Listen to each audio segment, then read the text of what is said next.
ਕਈਆਂ ਨੂੰ ਜ਼ਿੰਦਗੀ ਵਿੱਚ ਸੱਚ ਐਵੇਂ ਏਡੀ ਵੱਡੀ ਦੁੱਖ ਦੀ ਠੋਕਰ ਵੱਜਦੀ ਏ, ਉਸ ਠੋਕਰ ਤੋਂ ਬਾਅਦ ਬੰਦੇ ਚੇਂਜ ਹੋਣੇ ਸ਼ੁਰੂ ਹੋ ਜਾਂਦੇ ਆ। ਜੋ ਕੁਝ ਵੀ ਪ੍ਰਮਾਤਮਾ ਨੇ ਸਿਰਜਿਆ, ਗੁਰੂ ਤੇਗ ਬਹਾਦਰ ਕਹਿੰਦਾ ਹਰ ਦਿਸ ਦੀ ਕੋਈ ਚੀਜ਼ ਇੱਕ ਦਿਨ ਖਤਮ ਹੋਏਗੀ। ਤੇ ਮੈਂ ਅਕਸਰ ਕਹਿੰਦਾ ਹਾਂ ਨਾ, ਮੌਤ ਅਸਲ 'ਚ ਆਪਣਾ ਕੰਮ 80 ਸਾਲ 70 ਸਾਲ 40 ਸਾਲ 50 ਸਾਲ 'ਚ, ਕਦੀ ਉਹ 5 ਸਾਲ ਵਿੱਚ ਵੀ ਮੁਕਾ ਜਾਂਦੀ ਹੈ ਬੱਚਿਆਂ ਲਈ, ਪਰ ਉਹ ਆਉਂਦੀ ਉਦੋਂ ਹੈ ਜਦੋਂ ਸਾਡਾ ਜਨਮ ਹੁੰਦਾ ਹੈ। ਇਹ ਤਾਂ ਸੱਚ ਹੈ ਵੀ ਜਾਣਾ, ਇਹ ਤਾਂ ਡਰਾਵਾ ਵੀ ਮਰਨਾ ਹੈ।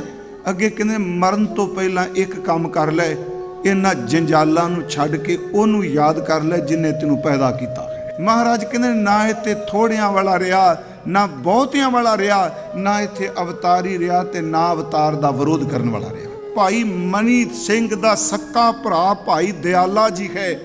ਅਮਰਚੰਦ ਨੂੰ ਛੱਡ ਕੇ 11 ਭਰਾ ਭਾਈ ਮਨੀ ਸਿੰਘ ਸਾਹਿਬ ਸ਼ਹੀਦ ਹੋਏ ਆ। ਸੱਚੀ ਜੀ, ਮੌਤ ਦਾ ਨਾਂ ਸੁਣਿਆ ਵੱਡੇ ਵੱਡੇ ਕੰਬਦੇ ਆ।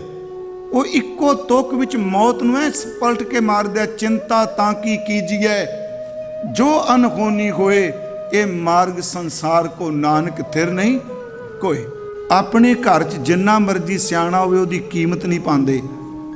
ਦੂਜੇ ਮੱਤ ਵਾਲਾ ਭਾਵੇਂ ਗਪੌੜੀ ਛੱਡੇ ਜਾਏ, ਉਹਨੂੰ ਇੰਨਾ ਸਨਮਾਨ ਦਿੰਦੇ ਆ। ਮੈਨੂੰ ਸੁਣ ਕੇ ਬੜਾ ਅੰਦਰ ਨੂੰ ਦੁੱਖ ਜਿਹਾ ਲੱਗਾ। ਮੈਂ ਵੇਖੋ ਬਈ ਵਾਕਈ ਨਵੀਂ ਖੋਜ ਦੱਸ ਦਿੱਤੀ ਬਾਬੇ ਨੇ ਇਹਨਾਂ ਨੂੰ। ਪਹਿਲਾਂ ਮੈਂ ਸਾਖੀ ਬਹੁਤ ਕਰਦਾ ਸਾਂ, ਤੇ ਜਿਹੜੇ ਸੱਜਣ ਸਾਡੇ ਸਨ ਜੀ, ਸੰਗਤ ਨਹੀਂ, ਉਹ ਛੱਡੋ ਪਰਾਂ ਪਿੰਦਰਪਾਲ ਤੇ ਐਵੇਂ ਨਾਨਕ ਪ੍ਰਕਾਸ਼ ਖੋਲ ਕੇ ਬਹਿ ਜਾਂਦਾ ਸਾਖੀ ਛਦਾਈ। ਫਿਰ ਮੇਰੇ ਮਨ 'ਚ ਆਇਆ ਵੀ ਚਲੋ ਬਾਣੀ ਦੇ ਪ੍ਰਮਾਣ। ਉਹ ਕਹਿਣ ਲੱਗੇ ਨਹੀਂ ਚਲੋ ਸਹਿਜ ਪਾਠ ਹੀ ਕਰੀ ਜਾਂਦਾ, ਫਾਇਦਾ ਕੀ ਹੈ। ਫਿਰ ਮੇਰੇ ਮਨ 'ਚ ਹੋਰ ਕਿੱਧਰ ਮਰੀਏ ਹੁਣ, ਬੜਾ ਮੁਸ਼ਕਿਲ ਹੋਏਦਾ ਬੰਦੇ ਲਈ। ਤੇ ਜਿਹੜਾ ਓੰਕਾਰ ਲਿਖਿਆ ਤੂੰ ਮਿਟਾ ਦੇਣਾ, ਉਹ ਤੇਰੇ ਕੋਲ ਕੀ ਤਾਕਤ ਤੂੰ ਲਿਖ ਸਕੇ ਤੇ ਮਿਟਾ ਸਕੇ। ਓੰਕਾਰ ਤਾਂ ਹੋਵੇ ਜਿਹਨੂੰ ਨਾ ਕੋਈ ਲਿਖ ਸਕਦਾ ਨਾ ਕੋਈ ਮਿਟਾ ਸਕਦਾ। ਜਿਹੜੀ ਮੈਂ ਤੈਨੂੰ ਗੱਲ ਕਹਿਣ ਲੱਗਾ, ਇਹਨੂੰ ਸੱਚੀ ਤਰ੍ਹਾਂ ਆਪਣੇ ਹਿਰਦੇ ਵਿੱਚ ਧਾਰਨ ਕਰ ਲੈ। ਇਹ ਝੂਠ ਨਹੀਂ ਹੂੰ, ਇਹ ਵਾਪਰਨਾ ਹੈ। ਜਿਵੇਂ ਸਾਨੂੰ ਸੁਪਨਾ ਹੁੰਦਾ ਹੈ, ਅੱਖ ਖੋਲ੍ਹਦੀ ਏ ਤੇ ਆਪਾਂ ਕਹਿੰਦੇ ਹਾਂ ਵੇਖੋ ਐਵੇਂ ਸੁਪਨਾ ਆਇਆ। ਜੋ ਸੁਪਨੇ 'ਚ ਦੇਖਿਆ ਉਹ ਸੱਚ ਕੁਝ ਵੀ ਨਹੀਂ ਹੋਇਆ। ਤੇ ਮਹਾਰਾਜ ਕਹਿੰਦੇ ਨੇ ਜਿਹੜੀ ਤੇਰੀ ਜ਼ਿੰਦਗੀ ਲੰਘ ਗਈ ਨੇ, ਇੱਕ ਵਾਰੀ ਝਾਤੀ ਮਾਰੀ, ਇਹ ਵੀ ਇੱਕ ਸੁਪਨਾ ਬਣ ਚੁੱਕੀ ਹੈ। ਪੈਸਾ ਦੌਲਤ ਐਸ਼ੋ ਵਰਜ਼ ਬੰਦੇ ਨੂੰ ਛੇਤੀ ਕਿਤੇ ਸਮਝ ਨਹੀਂ ਪੈਣ ਦਿੰਦਾ, ਸਾਰੀ ਜ਼ਿੰਦਗੀ ਲਾ ਦਿੰਦਾ। ਮਹਾਤਮਾ ਇੱਕ ਮੌਤ ਤੇ ਰੱਬ ਚੇਤੇ ਆ ਜਾਏ, ਇਹ ਇਸ ਤਰ੍ਹਾਂ ਚੇਤੇ ਨਹੀਂ ਆਉਂਦੀ ਜਿਵੇਂ ਰੋਟੀ ਚੇਤੇ ਆਉਂਦੀ ਹੈ। ਜਿਹੜਾ ਆਪਣੇ ਦਿਲ ਦਾ ਪਹਿਰਾ ਦਿੰਦਾ ਪਿਆਰਿਓ, ਉਹੀ ਦਰਵੇਸ਼ ਹੁੰਦਾ ਹੈ। ਜਿਹੜਾ ਲੋਕਾਂ ਦੇ ਦਿਲਾਂ ਦਾ ਪਹਿਰਾ ਦੇਣ ਲੱਗ ਪਵੇ, ਉਹ ਚੌਕੀਦਾਰ ਹੁੰਦਾ। ਦਰਵੇਸ਼ ਆਪਣੇ ਘਰ ਨੂੰ ਵੇਖਦਾ ਹੁੰਦਾ ਹੈ। ਅਸੀਂ ਤਾਂ ਬਣਾ ਦਿੱਤਾ ਨਾ ਵੀ ਨਾਨਕ ਆਇਆ ਨਾਨਕ ਗਿਆ। ਉਹ ਨਹੀਂ ਗੁਰਮੁਖੋ, ਗੁਰੂ ਗ੍ਰੰਥ ਸਾਹਿਬ ਨੇ ਕਿਹਾ ਨਿਰੰਕਾਰ ਦੀ ਪ੍ਰਤੱਖ ਜੋਤ ਦਾ ਨਾਮ ਧੰਨ ਗੁਰੂ ਨਾਨਕ ਸਾਹਿਬ ਹੈ। ਹੱਸ ਕੇ ਕਹਿੰਦਾ ਬੇਟਾ ਚੇਤੇ ਰੱਖਿਓ, ਜਿਹੜੇ ਬੰਦੇ ਖੱਤ ਪਸਾਰਨਾ ਸ਼ੁਰੂ ਕਰ ਦੇਣ, ਉਹ ਲੱਤਾਂ ਪਸਾਰ ਕੇ ਕਦੀ ਨਹੀਂ ਬੈਠ ਸਕਦੇ। ਉਹਨਾਂ ਨੂੰ ਉੱਠਣਾ ਪੈਂਦਾ ਜਿਸ ਤੋਂ ਲੋੜ ਪੂਰੀ ਕਰਨ। ਇਹ ਦੇਖ ਹਜ਼ਰਤੇ ਇਨਸਾਨ ਕਾ ਕੈਸਾ ਤਕੱਬਰ ਤੇਜ ਹੈ, ਖਾਕ ਕਾ ਪੁਤਲਾ ਬਣਾ ਮਗਰ ਖਾਕ ਸੇ ਪਰਹੇਜ਼ ਹੈ। ਕਿੱਥੇ ਹੈ ਸੁਲਤਾਨ ਸਿਕੰਦਰ, ਮੌਤ ਨੇ ਛੱਡੇ ਪੀਰ ਪੈਗੰਬਰ, ਸਭ ਕਰ ਕਰ ਗਏ ਅਡੰਬਰ। ਇੱਥੇ ਕੋਈ ਪਾਏਦਾਰ ਨਹੀਂ, ਉੱਠ ਜਾ ਕੁਰਾੜੇ ਮਾਰ ਨਹੀਂ। ਜਿਹਨੂੰ ਅਸੀਂ ਬਸਤੀ ਕਹਿੰਦੇ ਹਾਂ, ਇਹ ਉਜੜਨ ਵਾਲੀ ਹੈ। ਜਿਹਨੂੰ ਅਸੀਂ ਕਬਰਾਂ ਨੂੰ ਉਜਾੜ ਕਹਿੰਦੇ ਹਾਂ, ਉਹ ਵੱਸੀ ਹੋਈ ਹੈ।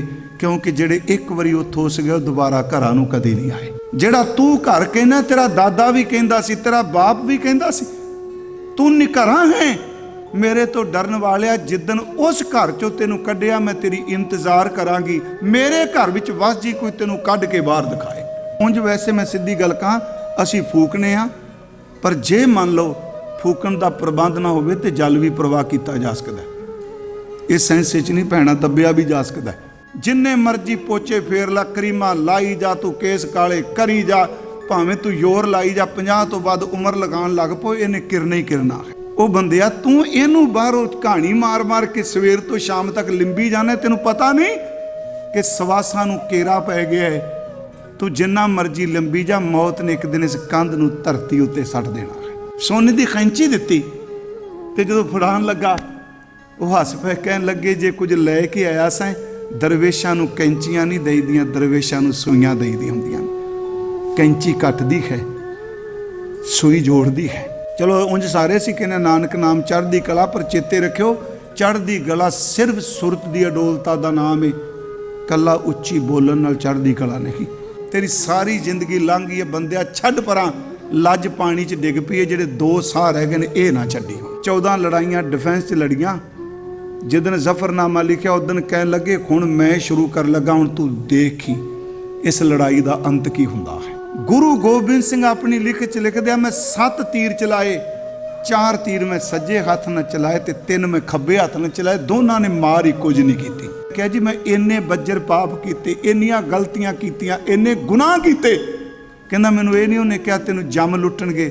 ਗੁਰੂ ਇੱਕੋ ਗੱਲ ਕਹਿੰਦਾ, ਆਗੇ ਸੁਧਰ ਚਲੋ ਨੰਦ ਲਾਲਾ, ਪਾਛੇ ਜੋ ਬੀਤੀ ਸੋ ਬੀਤੀ। ਲੋਕ ਮੇਰੇ ਬਾਰੇ ਕੀ ਸੋਚਦੇ ਆ? ਨਹੀਂ, ਇਹ ਸੋਚਣਾ ਸ਼ੁਰੂ ਕਰੀਏ ਵੀ ਜਿਹੜੇ ਮੈਂ ਕਰਮ ਕਰਨਾ, ਗੁਰੂ ਮੇਰੇ ਬਾਰੇ ਕੀ ਸੋਚੇਗਾ। ਤੇ ਜਿਵੇਂ ਆਪਣੇ ਬੰਦੇ ਵੀ ਅੱਜ ਕੱਲ੍ਹ ਕਰਦੇ ਆ, ਜਦੋਂ ਕੋਈ ਮਰ ਜਾਂਦਾ ਉਹ ਬਿਸਤਰੇ ਚੁੱਕੀ ਆਉਂਦਾ, ਕੋਈ ਕੰਬਲ ਚੁੱਕੀ ਆਉਂਦਾ, ਕੋਈ ਇੰਡੀਆ ਵਿੱਚ ਤੇ ਕਿ ਬੰਦਾ ਐਨਕ ਤੇ ਖੁੰਡੀ ਨਾਲ ਚੱਪਲਾਂ ਵੀ ਚੁੱਕੀ ਆਉਣ ਨਵੀਆਂ।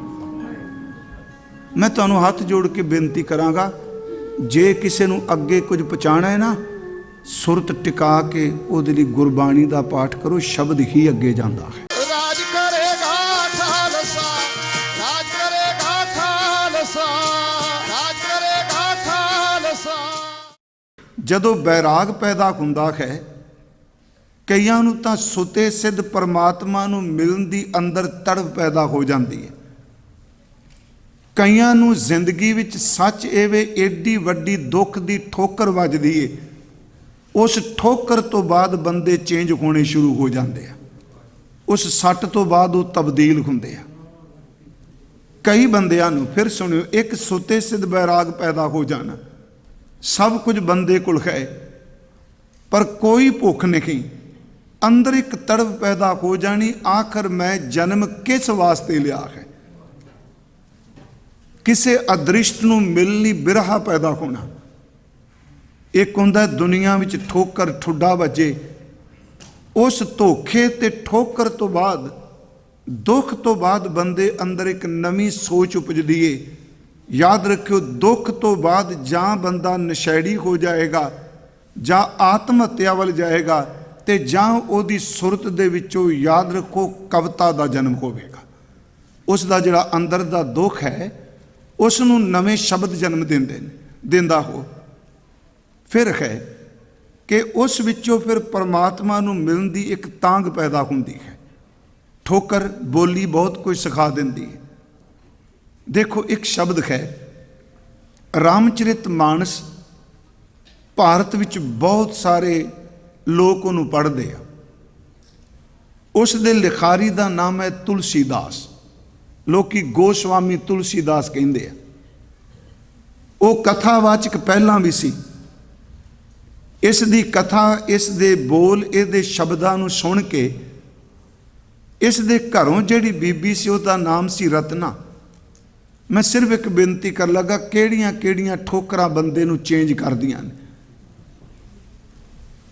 ਉਹ ਰਤਨਾ, ਉਸ ਦੇ ਪਿਤਾ ਨੇ ਇਹਦੀ ਵਿਦਵਤਾ ਤੋਂ ਖੁਸ਼ ਹੋ ਕੇ ਤੁਲਸੀ ਨਾਲ, ਗੋਸਵਾਮੀ ਤੁਲਸੀ ਨਾਲ ਵਿਆਹ ਕਰਾ ਦਿੱਤਾ। ਵਾਸ਼ਨਾ ਨਾਲ ਪੀੜਤ ਸੀ ਇਹ ਬੰਦਾ, ਸ਼ਬਦ ਜ਼ਰੂਰ ਸਨ ਇਹਦੇ ਕੋਲ। ਇੱਕ ਦਿਨ ਪਤਨੀ ਮੈਕੇ ਗਈ ਤੇ ਇਸ ਬੰਦੇ ਦੇ ਬੇਵਸ਼ ਹੋ ਗਿਆ ਮਨ।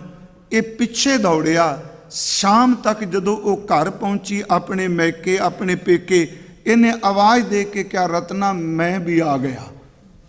ਉਹਨੇ ਜਿਹੜੇ ਸ਼ਬਦ ਕਹੇ, ਉਹਨਾਂ ਨੇ ਤੁਲਸੀ ਦੀ ਸਾਰੀ ਜ਼ਿੰਦਗੀ ਪਲਟ ਕੇ ਰੱਖ ਦਿੱਤੀ। ਉਹ ਸ਼ਬਦ ਉਹਨੇ ਲਿਖੇ ਨੇ ਆਪਣੀ ਰਚਨਾ 'ਚ। ਉਹ ਲਿਖਦਾ ਹੈ, ਮੇਰੀ ਪਤਨੀ ਨੇ ਸ਼ਬਦ ਕਹੇ, ਲਾਜ ਨਾ ਆਵਤ ਤੋਹੇ ਕੋ ਦੌਰਤ ਆਇਓ ਨਾਥ। ਇਹ ਹਿੰਦੀ ਦੇ ਸ਼ਬਦ ਨੇ ਕਿ ਤੈਨੂੰ ਸ਼ਰਮ, ਤੈਨੂੰ ਲੱਜਿਆ ਨਹੀਂ ਆਈ।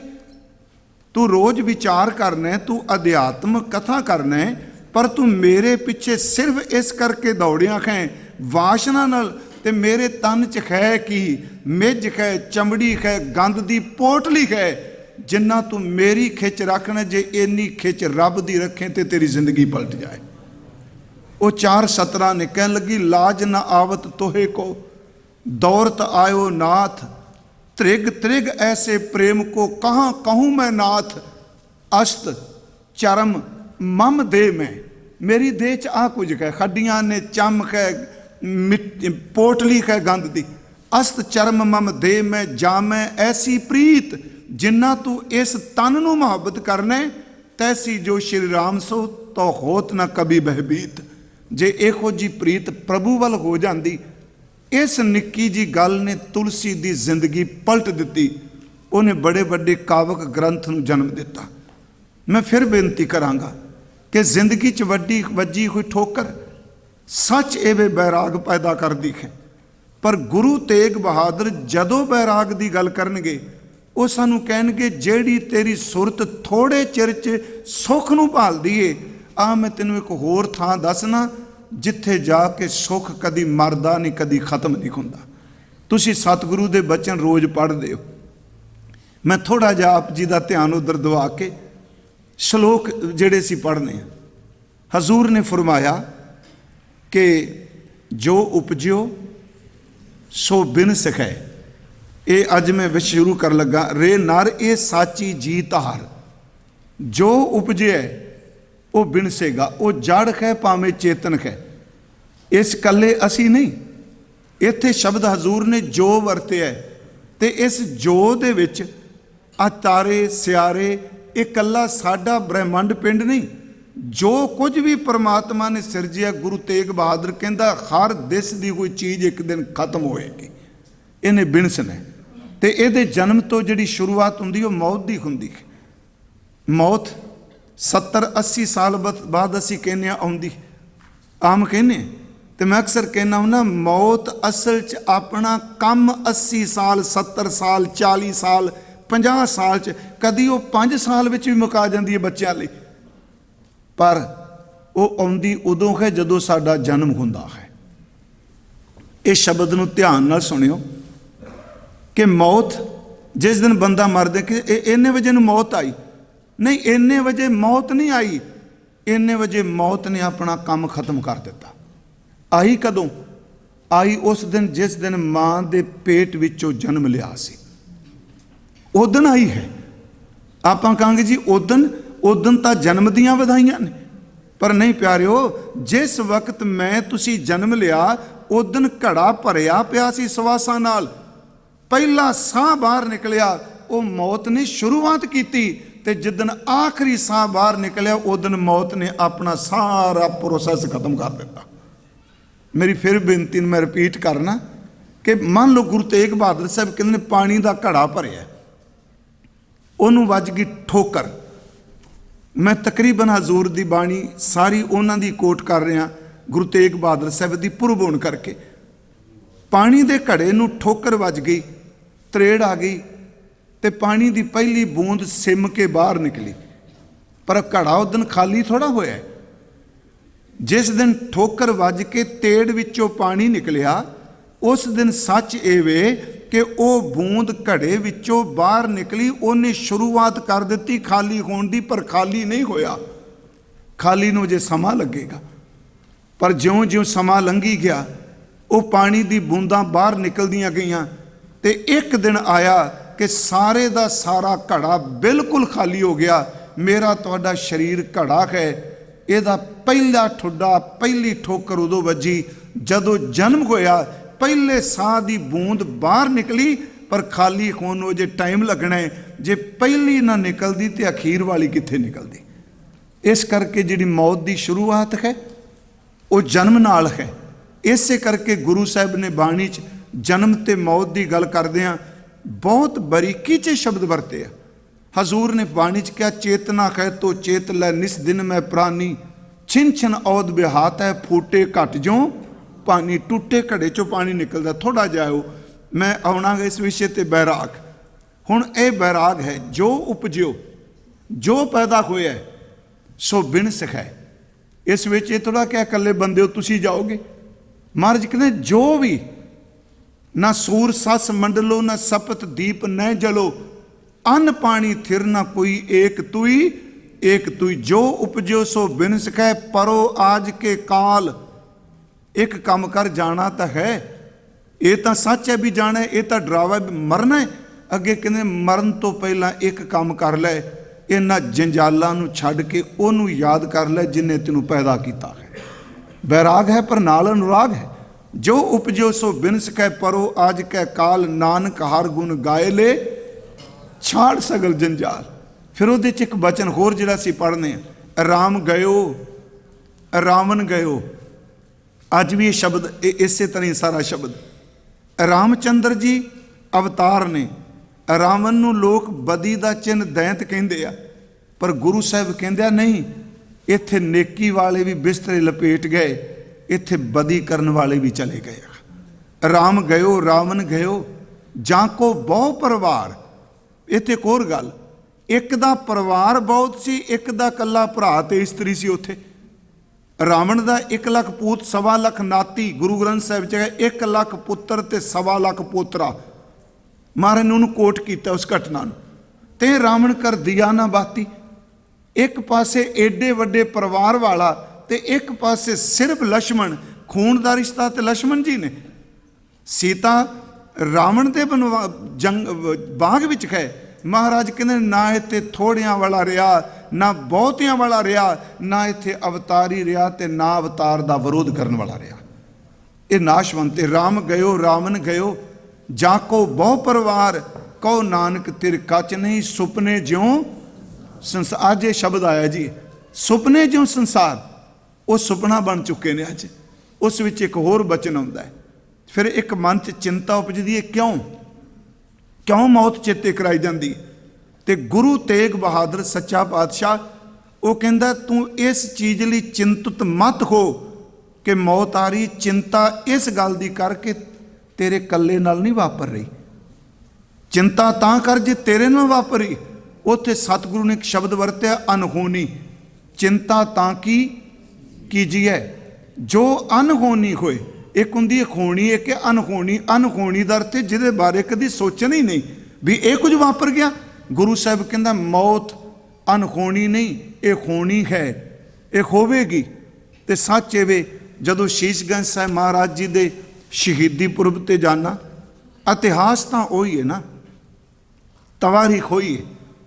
ਵੇਖੋ ਤੇ ਸਤਿਗੁਰੂ ਨੇ ਜਿਹੜੇ ਸ਼ਬਦ ਕਹੇ, ਕਿੰਨੀ ਦ੍ਰਿੜਤਾ, ਕਿੰਨੇ ਸਾਡੇ ਇੱਕ ਵਿਦਵਾਨ ਨੇ ਲਿਖਿਆ ਕਿ ਮਹਾਰਾਜ ਸੱਚੇ ਪਾਤਸ਼ਾਹ ਨੂੰ ਜਦੋਂ ਸ਼ਹੀਦ ਕਰ ਲੱਗੇ, ਸਤਿਗੁਰਾਂ ਨੂੰ ਪਿੰਜਰੇ ਤੋਂ ਬਾਹਰ ਕੱਢਿਆ। 10 ਨਵੰਬਰ 1675 ਨੂੰ 3 ਸਿੱਖ ਸ਼ਹੀਦ ਕਰ ਦਿੱਤੇ। ਤੇ ਤਿੰਨੇ ਜਿਸ ਤਰ੍ਹਾਂ ਸ਼ਹੀਦ ਕੀਤੇ ਤੁਹਾਡੇ ਸਾਹਮਣੇ ਹੈ। ਆਰੇ ਨਾਲ ਚੀਰ ਦਿੱਤਾ,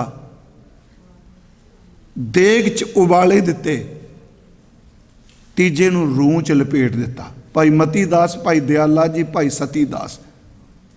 ਭਾਈ ਮਤੀ ਦਾਸ, ਸਤੀ ਦਾਸ ਦੋਨੋਂ ਭਰਾ ਨੇ ਸਕੇ।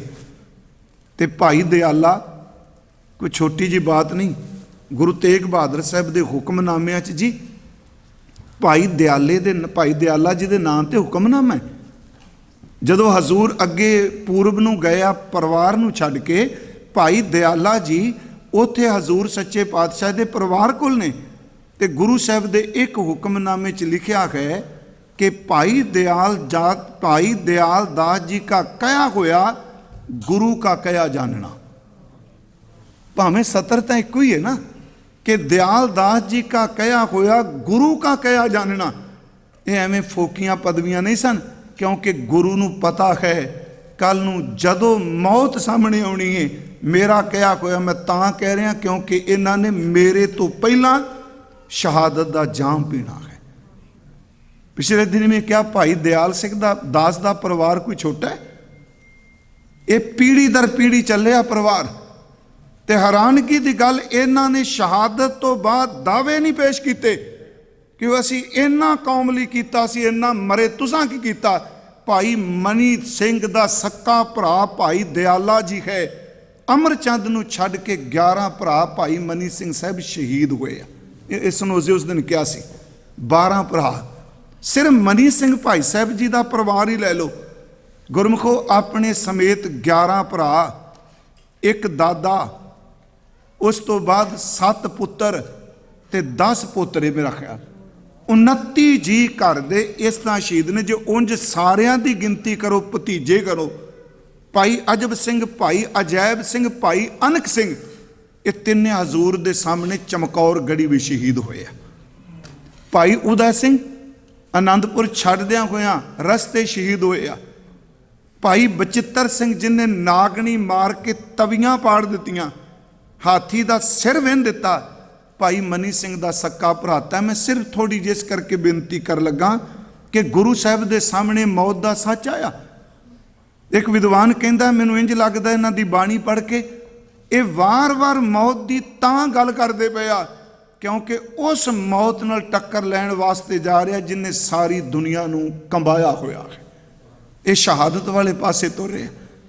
ਮਹਾਰਾਜ ਨੂੰ ਜਦੋਂ ਸ਼ਹੀਦ ਕਰਨ ਲੱਗੇ, ਕਾਜ਼ੀ ਅਬਦੁਲ ਵਾਹਬ, ਅਬਦੁੱਲਾ ਦਰੋਗਾ ਤੇ ਜਲਾਦ ਜਲਾਲੂਦੀਨ, ਉਸ ਦਿਨ ਮੈਂ ਕਥਾ ਕਰਦਿਆਂ ਕਿਹਾ ਸੀ ਗੁਰੂ ਤੇਗ ਬਹਾਦਰ ਆਪਣੇ ਦਾਦੇ ਦੀ ਸ਼ਹਾਦਤ ਤੋਂ 69 ਸਾਲ ਬਾਅਦ ਸ਼ਹੀਦ ਹੁੰਦੇ ਪਏ।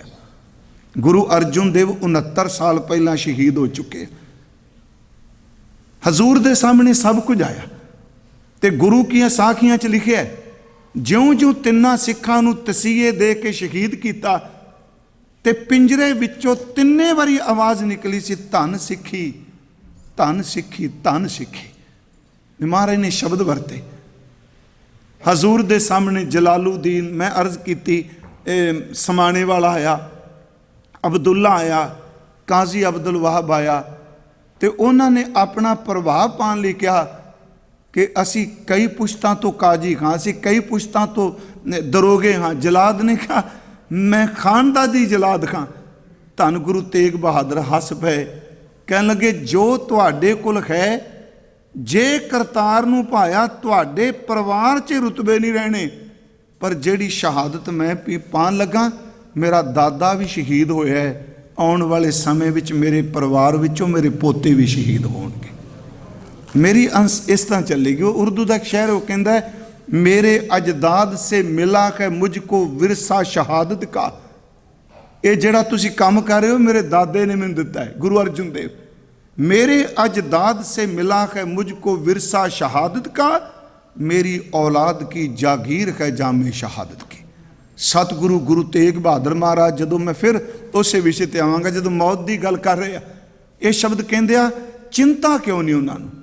सच्ची जी मौत का नां सुनिया वड्डे वड्डे कंबदे आ, वो इक्को तुक विच मौत नूं पलट के मार दिया। चिंता तां की कीजिए जो अनहोनी होए, ये मार्ग संसार को नानक थिर नहीं कोई। उस तो बाद जो उपजो सो बिन सकै परो आज कै काल, नानक हर गुण गाय ले छाड़ सगल जंजाल। उस दे सारी गल करदे हां कि संग सखा सब तज गए कोऊ न निभ्यो साथ, कहो नानक ये बिपत में टेक एक रघु नाथ। ये अर्थ पढ़ने ते मैं थोड़ा जिहा इहनूं फिर बेनती कर दियांगा। मैं उस दिन भी कहा सी, ये मैं रिपीट कर लगा भी जेहन च बैठ जाए। इसदा कारण सी पंजाब च एक बड़ी वड्डी इमारत का उद्घाटन होया ते साडी कौम दी एक सुभाग है, अपने घर च जिन्ना मर्जी सियाणा होवे उहदी कीमत नहीं पांदे, दूजे मत वाला भावें गपौड़ी छड्डे जाए उन्होंने इन्ना सन्मान दिंदे आ। मैनूं याद है वो अजकल बाबा की शब्द वतना जेल च है, सनातन धर्म नाल संबंधित। उन्हें माइक ते बोलदियां कहा सी कि सिख बाणी दे अर्थ गलत करदे आ। उन्हें सतर बोली, तुक बोली कि गुरु तेग बहादुर बिपता च आ गए ते श्री राम जी नूं आवाज़ां मारदे आ कि संग सखा सब तज गए कोऊ न निभ्यो साथ, कहो नानक ये बिपत में टेक एक रघु नाथ। क्योंकि रघु श्री रामचंद्र जी नूं कहा जाता है। मैं दवैश च नहीं बिल्कुल कह रहा गल्लां, मैं हर एक जिहड़ा स्पिरिचुअल बंदा किसी भी धर्म का मैं यतन करना। इष्ट मेरा गुरु नानक साहब का घर है, पर मैं दिलों अदब जरूर करना, पर निश्चा मेरा बाबे दी है। मैनूं सुन के बड़ा अंदर नूं दुख जिहा लगा। मैं वेखो बई वाकई नवीं खोज दस दी बाबे ने इन्हां नूं। याद रखियो रामचंद्र जी त्रेते विच होए आ, त्रेते च होया ना, दुआपर च कृष्ण जी ने। इहदा मतलब त्रेते तो पहला किहड़ा युग सी? सतयुग सी ना। सतयुग आउंदा फिर त्रेता फिर दुआपर, इस तरह गिनती हुंदी है। ते सतयुग विच भगत होया प्रहलाद, उदों ते रामचंद्र जी पैदा भी नहीं होए, नहीं होए ना। ਗੁਰੂ ਗ੍ਰੰਥ ਸਾਹਿਬ ਦੀ ਬਾਣੀ 'ਚ ਇਹ ਪ੍ਰਮਾਣ ਹੈ ਕਿ ਰਾਮਚੰਦਰ ਵਾਹਿਗੁਰੂ ਜੀ ਪ੍ਰਹਿਲਾਦ ਜਦੋਂ ਪੜ੍ਹਨੇ ਪਾਇਆ ਤੇ ਪਿਓ ਨੇ ਚਲੋ ਕਿਹਾ ਵੀ ਤੂੰ ਮੈਨੂੰ ਜਪ, ਕਹਿੰਦੇ ਨੇ ਇਹ ਨਿਆਣਾ ਤਾੜੀਆਂ ਮਾਰ ਕੇ ਰਾਮ ਰਾਮ ਜਪੇ। ਮੇਰੇ ਮਨ 'ਚ ਉਦੋਂ ਤਾਂ ਰਾਮਚੰਦਰ ਹੋਏ ਨਹੀਂ ਤੇ ਪ੍ਰਹਿਲਾਦ ਕਿਹੜੇ ਰਾਮ ਨੂੰ ਜਪ ਰਿਹਾ ਹੈ। ਗੁਰੂ ਗ੍ਰੰਥ ਸਾਹਿਬ 'ਚ ਆਉਂਦਾ ਰਾਮ ਨਾਮ ਜਪਬੋ ਕਰੈ ਹਿਰਦੈ ਹਰਿ ਕੋ ਸਿਮਰਨ ਧਰੈ। ਰਾਮ ਨਾਮ ਜਪਬੋ ਕਰੈ, ਇਹਦਾ ਮਤਲਬ ਜਿਸ ਦਾ ਵਜੂਦ ਹੀ ਨਹੀਂ ਅਵਤਾਰ ਦਾ, ਉਹਨੂੰ ਕਿਵੇਂ ਜਪ ਰਿਹਾ। ਉਸ ਵਕਤ ਵੀ ਰਾਮ ਸ਼ਬਦ ਦੇ ਅਰਥ ਨੇ ਜੋ ਸਾਰੀਆਂ ਥਾਵਾਂ ਤੇ ਰਮਿਆ ਹੋਇਆ ਹੈ। ਤੇ ਯਾਦ ਰੱਖਿਓ ਰਘੂਨਾਥ ਦੇ ਅਰਥ ਕੀ ਨੇ। ਰਾਮਚੰਦਰ ਜੀ ਨਹੀਂ ਕੇਵਲ, ਰਘੂ ਮੀਨਸ ਪ੍ਰਕਾਸ਼ ਤੇ ਨਾਥ ਦਾ ਅਰਥ ਹੈ ਮਾਲਕ। ਇੱਥੇ ਗੁਰੂ ਤੇਗ ਬਹਾਦਰ ਇਹ ਨਹੀਂ ਕਹਿ ਰਹੇ ਕਿ ਸ਼੍ਰੀ ਰਾਮ ਜੀ, ਉਹ ਕਹਿ ਰਿਹਾ ਸੰਗ ਸਖਾ ਸਭ ਤਜ ਗਏ ਕੋ ਨਾ ਨਿਭਿਓ ਸਾਥ, ਕਹੋ ਨਾਨਕ ਇਹ ਬਿਪਤ ਮੈਂ ਟੇਕ ਏਕ ਰਘੂਨਾਥ। हे ਪ੍ਰਕਾਸ਼ ਦੇ ਸੋਮੇ, हे ਪ੍ਰਕਾਸ਼ ਦੇ ਮਾਲਕ ਪ੍ਰਭੂ, ਇਸ ਮੁਸੀਬਤ ਵਿੱਚ ਸਿਰਫ ਬੰਦੇ ਨੂੰ ਤੇਰਾ ਹੀ ਸਹਾਰਾ ਹੈ। ਪਰ ਇਹ ਸਾਰੀਆਂ ਗੱਲਾਂ ਮੇਰੇ ਮਨ 'ਚ ਉਦੋਂ ਬਾਅਦ ਆਇਆ, ਪਰ ਮੈਂ ਨਫ਼ਰਤ ਨਾਲ ਨਹੀਂ ਇਹ ਸ਼ਬਦ ਕਹਿ ਰਿਹਾ।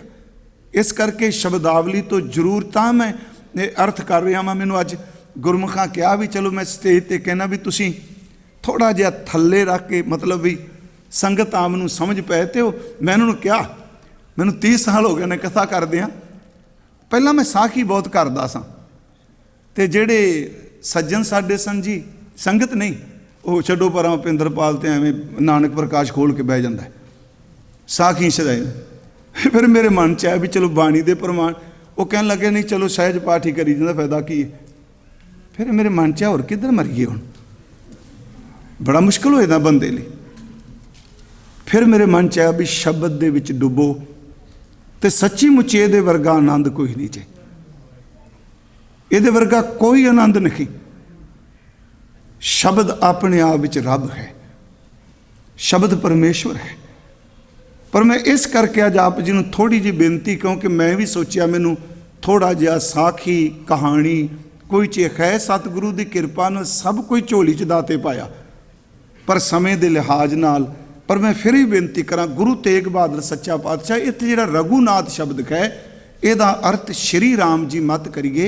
ਇਹਦਾ ਅਰਥ ਹੈ ਪ੍ਰਕਾਸ਼ ਸਵਰੂਪ ਪਰਮਾਤਮਾ, ਪ੍ਰਕਾਸ਼ ਕਾ ਮਾਲਕ। ਫਿਰ ਉਸੇ ਵਿਸ਼ੇ ਤੇ ਆਵਾਂਗਾ। ਸਭ ਕੁਝ ਬਿਨ ਜਾਣਾ ਮਹਾਰਾਜ ਕਹਿ ਰਹੇ ਅਖੀਰ ਤੇ ਤੁਸੀਂ ਦੇਖੋ ਸ਼ਬਦ ਕੀ ਕਹਿੰਦੇ ਆ। ਇਹ ਵੀ ਕਹਿਤਾ ਜੋ ਉਪਜਿਓ ਉਹ ਬਿਨਸ ਗਿਆ, ਰਾਮ ਗਿਆ, ਰਾਵਣ ਗਿਆ, ਸਾਰੇ ਗਏ, ਚਿੰਤਾ ਕਾਦੀ ਕਰਨੀ। ਅਖੀਰ ਤੇ ਗੁਰੂ ਤੇਗ ਬਹਾਦਰ ਇਸ ਨਾਸ਼ਵਾਨਤਾ ਵਿੱਚੋਂ ਇੱਕ ਉਹਦੀ ਝਲਕ ਦਿੰਦੇ ਨੇ ਜਿਹਨੂੰ ਮੌਤ ਵੀ ਨਹੀਂ ਖਾ ਸਕਦੀ। ਉਹਨੂੰ ਕਹਿੰਦੇ ਆ ਨਾਮ ਰਹਿਓ, ਸਾਧੂ ਰਹਿਓ। ਤੇ ਮਾਰੀ ਤੁਸੀਂ ਤੇ ਕਹਿ ਕੇ ਆਇਓ ਜੋ ਉਪਜਿਓ ਸੋ ਬਿਨਸ ਹੈ। ਇਹਨਾਂ ਸ਼ਲੋਕਾਂ ਦੀ ਲੜੀ 'ਚ ਨਾਮ ਕਦੀ ਨਹੀਂ ਜਾਣਾ।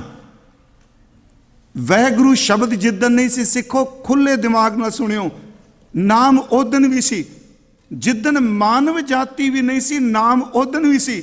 ਜਿਸ ਦਿਨ ਸਭ ਕੁਝ ਖਤਮ ਹੋ ਜਾਏਗਾ, ਨਾਮ ਉਦਣ ਵੀ ਰਹੇਗਾ। ਅੱਖਰੀ ਨਾਮ ਤਾਂ ਸਿਰਫ ਬੰਦੇ ਤੱਕ ਪਹੁੰਚਾਉਣ ਲਈ ਹੈ, ਨਾਮ ਨੂੰ ਤਾਂ ਅੱਖਰਾਂ ਨਾਲ ਬਿਆਨ ਕੀਤਾ ਹੀ ਨਹੀਂ ਜਾ ਸਕਦਾ। ਇਹ ਅੱਖਰ ਖਿਰ ਜਾਣਗੇ। ਗੁਰੂ ਗ੍ਰੰਥ ਸਾਹਿਬ ਕਹਿੰਦਾ ਇਹ ਅੱਖਰ ਖਤਮ ਹੋ ਜਾਣੇ ਨੇ, ਉਹ ਅੱਖਰ ਇਨਮੈ ਨਾ ਹੈ। ਕਬੀਰ ਸਾਹਿਬ ਦਾ ਇੱਕ ਬਚਨ ਸਿਰਫ ਇੱਕ ਕਹਿ ਕੇ ਫਿਰ ਵਿਸ਼ੇ 'ਚ ਅੱਜ ਅਸੀਂ ਫੱਟੀ ਲਿਖਣਾ। ਗੁਰੂ ਗ੍ਰੰਥ ਸਾਹਿਬ 'ਚ ਪੱਟੀ, ਇਹ ਪੱਟੀ ਜੀ ਇੱਕ ਗੁਰੂ ਅਮਰਦਾਸ ਦੀ ਹੈ, ਇੱਕ ਧੰਨ ਗੁਰੂ ਨਾਨਕ ਸਾਹਿਬ ਦੀ ਪੱਟੀ 52 ਅੱਖਰੀ ਵੀ ਹੈ। ਉਸ ਵਿੱਚ ਜਿਹੜੀ ਕਬੀਰ ਸਾਹਿਬ ਦੀ ਹੈ ਨਾ, ਉਹ ਕਹਿੰਦੇ ਓੰਕਾਰ ਆਦ ਮੈਂ ਜਾਨਾ, ਲਿਖ ਅਰ ਮੇਟੈ ਤਾਹੇ ਨਾ ਮਾਨਾ। ਉਹਨਾਂ ਨੇ ਕਿਹਾ ਵੀ ਇਹ ਪਾਂਦਾ ਜਿਹੜੀ ਤੂੰ ਪੱਟੀ ਲਿਖਾਨਾ ਹੈ ਨਾ, ਤੂੰ ਲਿਖਾਨਾ ਜ਼ਰੂਰ ਹੈ ਓੰਕਾਰ, ਓੰਕਾਰ ਫੱਟੀ ਤੇ ਲਿਖਾਨਾ, ਪਰ ਕਹਿੰਦਾ ਜਿਹੜਾ ਤੂੰ ਲਿਖਣਾ ਮੈਂ ਨਹੀਂ ਇਹਨੂੰ ਮੰਨਦਾ, ਇਹ ਨਹੀਂ ਫਿੱਟ ਬਹਿੰਦਾ ਮੇਰੇ। ਪਰ ਇਹਨੂੰ ਫਿਰ ਵੀ ਸੁਰਤ ਚੁੱਕ ਕੇ ਗੱਲ ਸੁਣਿਓ, ਉਹਨੂੰ ਕੱਟੜਤਾ 'ਚ ਨਾ ਲਿਜਾਇਓ ਕਿ ਕਿਤੇ ਬਾਣੀ ਦੀ ਬੇਅਦਬੀ ਕਰ ਦਿੱਤੀ। ਸੱਚਾਈ ਤਾਂ ਇਹ ਵੇ ਨਾ। ਉਹਦੇ ਵਿੱਚ ਉਹ ਕਹਿੰਦੇ ਨੇ ਕਿਉਂ ਨਹੀਂ ਮੰਨਦੇ, ਕਹਿੰਦੇ ਤੂੰ ਓੰਕਾਰ ਫੱਟੀ ਤੇ ਲਿਖਣਾ, ਨਿਆਣਿਆਂ ਤੋਂ ਲਿਖਾਨਾ, ਤੇ ਫਿਰ ਤੂੰ ਉਸ ਓੰਕਾਰ ਤੇ ਗਾਚਨੀ ਨਾਲ, ਗਾਚੀ ਵਰਦੇ ਸਾਂ, ਉਹਦੇ ਨਾਲ ਫੱਟੀ ਪੋਚ ਦੇਣਾ, ਤੇ ਜਿਹੜਾ ਓੰਕਾਰ ਲਿਖਿਆ ਤੂੰ ਮਿਟਾ ਦੇਣਾ। ਉਹ ਤੇਰੇ ਕੋਲ ਕੀ ਤਾਕਤ ਤੂੰ ਲਿਖ ਸਕੇ ਤੇ ਮਿਟਾ ਸਕੇ। ਓੰਕਾਰ ਤਾਂ ਹੋਵੇ ਜਿਹਨੂੰ ਨਾ ਕੋਈ ਲਿਖ ਸਕਦਾ ਨਾ ਕੋਈ ਮਿਟਾ ਸਕਦਾ ਹੈ। ਹੁਣ ਤੁਸੀਂ ਇਸ ਡੂੰਘਾਈ ਨੂੰ ਸੁਣੋ, ਹੈ ਓੰਕਾਰ ਉਹਨਾਂ ਵਰਤਿਆ। ਆਪਾਂ ਕਹਾਂਗੇ ਵੀ ਤੁਸੀਂ ਤਾਂ ਬਾਣੀ 'ਚ ਲਿਖਿਆ, ਪਰ ਉਹ ਕਹਿੰਦਾ ਮੈਂ ਅੱਖਰ ਲਿਖੇ ਆ, ਪਰ ਜਿਸ ਹਸਤੀ ਲਈ ਮੈਂ ਇਹ ਸ਼ਬਦ ਵਰਤਿਆ ਹੈ, ਉਹ ਸ਼ਬਦ ਉਸ ਹਸਤੀ ਨੂੰ ਨਾ ਲਿਖਿਆ ਜਾਂਦਾ ਹੈ ਨਾ ਮੇਟਿਆ ਜਾਂਦਾ ਹੈ। ਇਹ ਤਾਂ ਤੇਰੀ ਮਰਜ਼ੀ, ਲਿਖ ਵੀ ਦਿੱਤਾ, ਪੂੰਜਾ ਲਾ ਕੇ ਮਿਟਾ ਵੀ ਦਿੱਤਾ। ਓੰਕਾਰ ਆਦਿ ਮੈਂ ਜਾਨਾ, ਲਖ ਲਿਖਰ ਮੇਟੈ ਤਾਹੇ ਨਾ ਮਾਨਾ। ਉਹ ਨਾ ਲਿਖਿਆ ਜਾਂਦਾ ਹੈ ਨਾ ਮੇਟਿਆ ਜਾਂਦਾ ਹੈ। ਗੁਰੂ ਤੇਗ ਬਹਾਦਰ ਕਹਿੰਦਾ ਹਾਂ ਨਾਸ਼ਵੰਤਾ ਹੈ, ਪਰ ਨਾਮ ਰਹਿਓ ਸਾਧੂ ਰਹਿਓ, ਰਹਿਓ ਗੁਰ ਗੋਬਿੰਦ। ਨਾਮ ਰਹੇਗਾ, ਇਹ ਤੇ ਸਾਧੂ ਦੇ ਸਿੱਧੇ ਅਰਥ ਨੇ, ਗੋਬਿੰਦਗੀ ਕਰਨ ਵਾਲਾ ਸਾਧੂ। ਇਹਦੇ ਗੁਰੂ ਅਰਥ ਨਹੀਂ ਬਣਨਗੇ, ਕਿਉਂਕਿ ਅੱਗੇ ਗੁਰ ਗੋਬਿੰਦ ਹੈ। ਗੁਰੂ ਰਹੇਗਾ, ਪਰਮਾਤਮਾ ਰਹੇਗਾ, ਪਰ ਨਾਲ ਕਿਹਾ ਵੀ ਇਹ ਸਿਰਫ ਉਹਨਾਂ ਵਾਸਤੇ ਸ਼ਬਦ ਦੇ ਸਮਝ ਪਏਗਾ ਜਿਹੜਾ ਜਪੇਗਾ। ਜਿਹੜਾ ਨਹੀਂ ਜਪੇਗਾ ਉਹਨੂੰ ਕੋਈ ਸਮਝ ਨਹੀਂ ਪੈਣੀ, ਨਾਮ ਕਿਵੇਂ ਰਹੇਗਾ ਤੇ ਗੋਬਿੰਦ ਕਿਵੇਂ ਰਹੇਗਾ।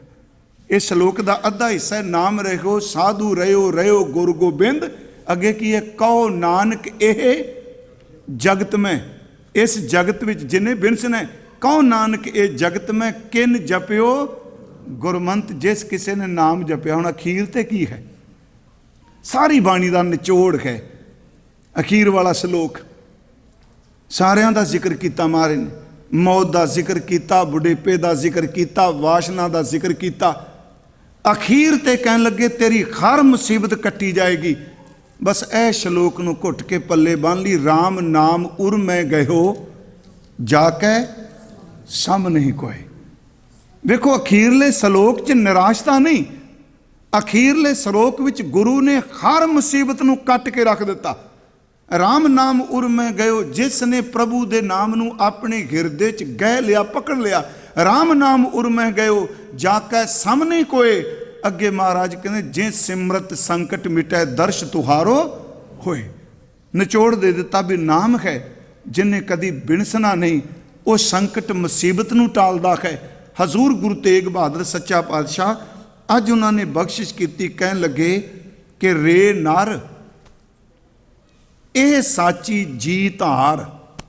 ਰੇ ਨਰ ਦਾ ਅਰਥ ਐ ਬੰਦੇ, ਐ ਇਨਸਾਨ। ਪਰ ਮੈਂ ਫਿਰ ਕਹਾਂਗਾ ਭਾਵੇਂ ਇਹਦੇ 'ਚ ਸ਼ਬਦ ਨਰ ਆਵੇ, ਇਹਦਾ ਮਤਲਬ ਇਹ ਨਹੀਂ ਜਿਹੜੇ ਸਿੰਘ ਬੈਠੇ ਨੇ ਸ਼ਬਦ ਉਹਨਾਂ ਵਾਸਤੇ ਵੇ।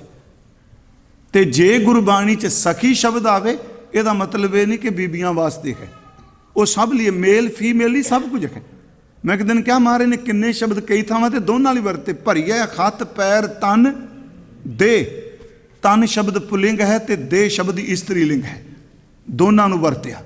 ਪਰ ਜਦੋਂ ਪੜ੍ਹਨੇ ਆ ਭਈ ਪ੍ਰਾਪਤ ਮਾਨੁਖ ਦੇ ਖੁਰੀਆ, ਇਹ ਦੋਨਾਂ ਵਾਸਤੇ ਹੈ।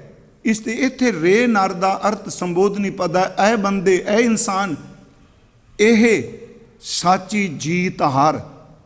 ਜਿਹੜੀ ਮੈਂ ਤੈਨੂੰ ਗੱਲ ਕਹਿਣ ਲੱਗਾ, ਇਹਨੂੰ ਸੱਚੀ ਤਰ੍ਹਾਂ ਆਪਣੇ ਹਿਰਦੇ ਵਿੱਚ ਧਾਰਨ ਕਰ ਲੈ। ਇਹ ਝੂਠ ਨਹੀਂ ਹੂੰ, ਇਹ ਵਾਪਰਨਾ ਹੈ। ਰੇ ਨਰ ਇਹ ਸਾਚੀ ਜੀ ਧਾਰ। ਅੱਗੇ ਕਹਿੰਦੇ ਸਗਲ ਜਗਤ ਹੈ ਜੈਸੇ ਸੁਪਨਾ। ਸਗਲ ਜਤ, ਜਿੰਨਾ ਜਗਤ ਹੈ, ਸਾਰਾ ਸੰਸਾਰ ਹੈ, ਜਿਸ ਤਰ੍ਹਾਂ ਸੁਪਨਾ ਹੈ ਨਾ। ਬਿਨਸਤ ਲਗਤ ਨਾ ਬਾਰ। ਬਿਨਸਤ ਦਾ ਅਰਥ ਜਾਣਿਆ ਇਹਦੇ ਖਤਮ ਹੁੰਦਿਆਂ, ਇਹਦੇ ਮੁੱਕਦਿਆਂ। ਮਹਾਰਾਜ ਕਹਿੰਦੇ ਨੇ ਬਿਨਸਤ ਲਗਤ ਨਾ ਬਾਰ, ਦੇਰੀ ਨਹੀਂ ਲੱਗਣੀ। ਮੈਂ ਥੋੜਾ ਜਿਹਾ ਫਿਰ ਇਸ ਸੰਬੰਧੀ, ਕਿਉਂਕਿ ਧਿਆਨ ਫਿਰ ਸੁਰਤ ਉੱਥੇ ਜਾਂਦੀ ਹੈ। ਬਾਹਰ ਸ਼ਬਦ ਆਇਆ, ਇਹਨੂੰ ਇਹ ਬਾਹਰ ਨਹੀਂ ਸਮਝਣਾ ਜਿਹੜੀ ਆ ਅਮਰੀਕਾ ਕੈਨੇਡਾ ਵਾਲੀ ਹੈ। ਗੁਰੂ ਗ੍ਰੰਥ ਸਾਹਿਬ ਜਿਹੜਾ ਬਾਹਰ ਸ਼ਬਦ ਹੈ ਬਹੁ ਅਰਥ ਰੱਖਦਾ ਤੇ ਸਪੈਲਿੰਗ ਵੀ ਇੱਕੋ ਨੇ। ਇੱਕ ਹੈ ਬਾਹਰ ਦਾ ਅਰਥ ਦਰਵਾਜ਼ਾ। ਮੋਹ ਮਰਨੇ ਕਾ ਚਾਓ ਹੈ ਮरूं ਤਾਂ ਹਰ ਕੈ द्वार, मत हर पूछे कौन है परा हमारे बाहर। इत्थे बाहर ਦਾ ਅਰਥ ਹੋ ਗਿਆ ਦਰਵਾਜ਼ਾ। ਇੱਕ ਸ਼ਬਦ ਆਉਂਦਾ ਹੈ, ਇਹ ਤੇਰਾ ਅਵਸਰ, ਇਹ ਤੇਰੀ ਬਾਰ, ਘਟ ਭੇਤਰ ਤੂੰ ਦੇਖ ਵਿਚਾਰ। ਲਫ਼ਜ਼ ਬਾਰ ਹੀ ਹੈ, ਉੱਥੇ ਬਾਰ ਦਾ ਲਫ਼ਜ਼ੀ ਅਰਥ ਹੋ ਗਿਆ ਜੀ ਇਹ ਵਾਰੀ, ਮੌਕਾ। ਇੱਕ ਸ਼ਬਦ ਆਉਂਦਾ ਬਾਰ ਜਵਾਨੀ ਅਰ ਬਿਰਧ ਫੁਨ, ਉੱਥੇ ਦਰਵਾਜ਼ਾ ਤੇ ਮੌਕਾ ਨਹੀਂ, ਉੱਥੇ ਬਾਰ ਦਾ ਅਰਥ ਹੈ ਬੱਚਾ। ਇੱਕ ਸ਼ਬਦ ਆਉਂਦਾ ਕਿ ਬਲਿਹਾਰੀ ਗੁਰ ਆਪਣੇ ਦਿਉਹਾੜੀ ਸਦਵਾਰ, ਜਿਨ ਮਾਨਸ ਤੇ ਦੇਵਤੇ ਕੀਏ ਕਰਤ ਨਾ ਲਾਗੀ ਬਾਰ। ਦੇਰੀ ਨਹੀਂ ਲੱਗੀ। ਮੈਂ ਸਿਰਫ ਥੋੜੇ ਜਿਹੇ ਇਸ਼ਾਰੇ ਕਰਨਾ, ਇਹਦੇ ਤਕਰੀਬਨ ਮੈਂ ਅੱਜ ਅਰਥ ਜਦੋਂ ਦੇਖ ਰਿਹਾ ਸੀ ਤੇ ਬਹੁਤ ਜ਼ਿਆਦਾ ਅਰਥ ਨੇ। ਗੁਰੂ ਸਾਹਿਬ ਇੱਥੇ ਸ਼ਬਦ ਵਰਤ ਰਿਹਾ ਕਿ ਜੋ ਕੁਝ ਬੰਦਿਆਂ ਤੂੰ ਇਹ ਗੱਲ ਸੱਚੀ ਧਾਰ, ਜਿਵੇਂ ਜੋ ਕੋਈ ਤੂੰ ਵੇਖ ਰਿਹਾ ਹੈ, ਜੋ ਕੋਈ ਦੁਨੀਆ 'ਚ ਹੈ, ਇਹ ਇਕੱਲਾ ਤੇਰਾ ਪਰਿਵਾਰ ਨਹੀਂ, ਸਾਰਾ ਜਗਤ ਸਿਰਫ ਇੱਕ ਸੁਪਨੇ ਦੀ ਤਰ੍ਹਾਂ ਹੈ। ਜਿਵੇਂ ਸਾਨੂੰ ਸੁਪਨਾ ਹੁੰਦਾ ਹੈ, ਅੱਖ ਖੋਲ੍ਹਦੀ ਏ ਤੇ ਆਪਾਂ ਕਹਿੰਦੇ ਹਾਂ ਵੇਖੋ ਐਵੇਂ ਸੁਪਨਾ ਆਇਆ, ਜੋ ਸੁਪਨੇ 'ਚ ਦੇਖਿਆ ਉਹ ਸੱਚ ਕੁਝ ਵੀ ਨਹੀਂ ਹੋਇਆ। ਤੇ ਮਹਾਰਾਜ ਕਹਿੰਦੇ ਨੇ ਜਿਹੜੀ ਤੇਰੀ ਜ਼ਿੰਦਗੀ ਲੰਘ ਗਈ ਨੇ, ਇੱਕ ਵਾਰੀ ਝਾਤੀ ਮਾਰੀ ਇਹ ਵੀ ਇੱਕ ਸੁਪਨਾ ਬਣ ਚੁੱਕੀ ਹੈ। ਇਹ ਸੁਪਨੇ ਤੋਂ ਵੱਧ ਕੁਝ ਨਹੀਂ। ਇਸ ਗੱਲ ਨੂੰ ਬੰਦੇ ਆਪਣੇ ਦਿਨ ਵੀ ਤਾਰ ਲੈ। ਇਹਦੇ ਅੰਦਰੂਨੀ ਅਰਥ ਕਰਾਂਗੇ ਥੋੜ ਚਿਰਾ, ਕਿਉਂਕਿ ਸੁਪਨਾ ਥੋੜ ਚਿਰਾ ਤੇ ਸੱਚ ਨਹੀਂ। ਰੇ ਨਰ ਇਹ ਸਾਚੀ ਜੀ ਧਾਰ, ਸਗਲ ਜਗਤ ਹੈ ਜੈਸੇ ਸੁਪਨਾ, ਬਿਨਸਤ ਲਗਤ ਨਾ ਬਾਰ। ਇਹਦੇ ਬਿਨਸਦਿਆਂ ਜਗਤ ਦੇ ਖਤਮ ਹੁੰਦਿਆਂ ਕੋਈ ਦੇਰੀ ਨਹੀਂ ਲੱਗਣੀ। ਜਗ ਜੀਵਨ ਐਸਾ ਸੁਪਨੇ ਜੈਸਾ, क्यों सुपना अर पेखना ऐसे जग को जान, इनमें का साचो नहीं नानक बिन भगवान। महाराज कहते सुपने की तरह नाशवंत है, इसनों जीत धारण कर ले। ਇਹਦਾ मतलब ये थोड़ चिराग है, इन्हें नहीं रहना सਦੀव काल वास्ते। एक थां ते एक बारी मैं जिक्र किया सी इत्थे कि पैसा दौलत ऐशो वर्ज बंदे नूं छेती कीतियां समझ नहीं पैण दिंदा। सारे धर्म जिहड़े ना सारे दो गल्लां ते बड़ा जोर दिंदे आ कि मौत आउणी है, ते दूजी गल कहिंदे आ खसम नूं भुलना, रब नूं याद कर, खुदा नूं याद कर। तो मैं एक बारी कहा सी कुछ चीज़ां ऐसियां ने जिहड़ियां रोज़मर्रा जिंदगी च वरतने आ, वो सानूं रोज़ उहदी कथा दी लोड़ नहीं पैंदी। वो अनपढ़ तो अनपढ़ बंदे दे ज़हन विच भी रहिंदियां ने। उहदे विच बंदे नूं भुख लगे, किसी ने लैक्चर दिता भी तू खा ली वक्त ना रोटी खा ली। अनपढ़ तो अनपढ़ बंदे नूं पता मैं नाश्ता करना, दोपहरे खाना, रात नूं खाना, नींद दा उहनूं पता मैं सौना है। उहनूं प्यास लगे पानी पीने का चेता है। कई बारी वो मजाक शुगल मनोरंजन उहनूं याद रहिंदा है। ये चार चीज़ां किसे चेते नहीं कराइयां बंदे नूं याद ने, सारी जिंदगी ला दिंदा। महात्मा एक मौत ते रब चेते आ जाए, ये इस तरह चेते नहीं आउंदी जिवें रोटी चेते आउंदी है।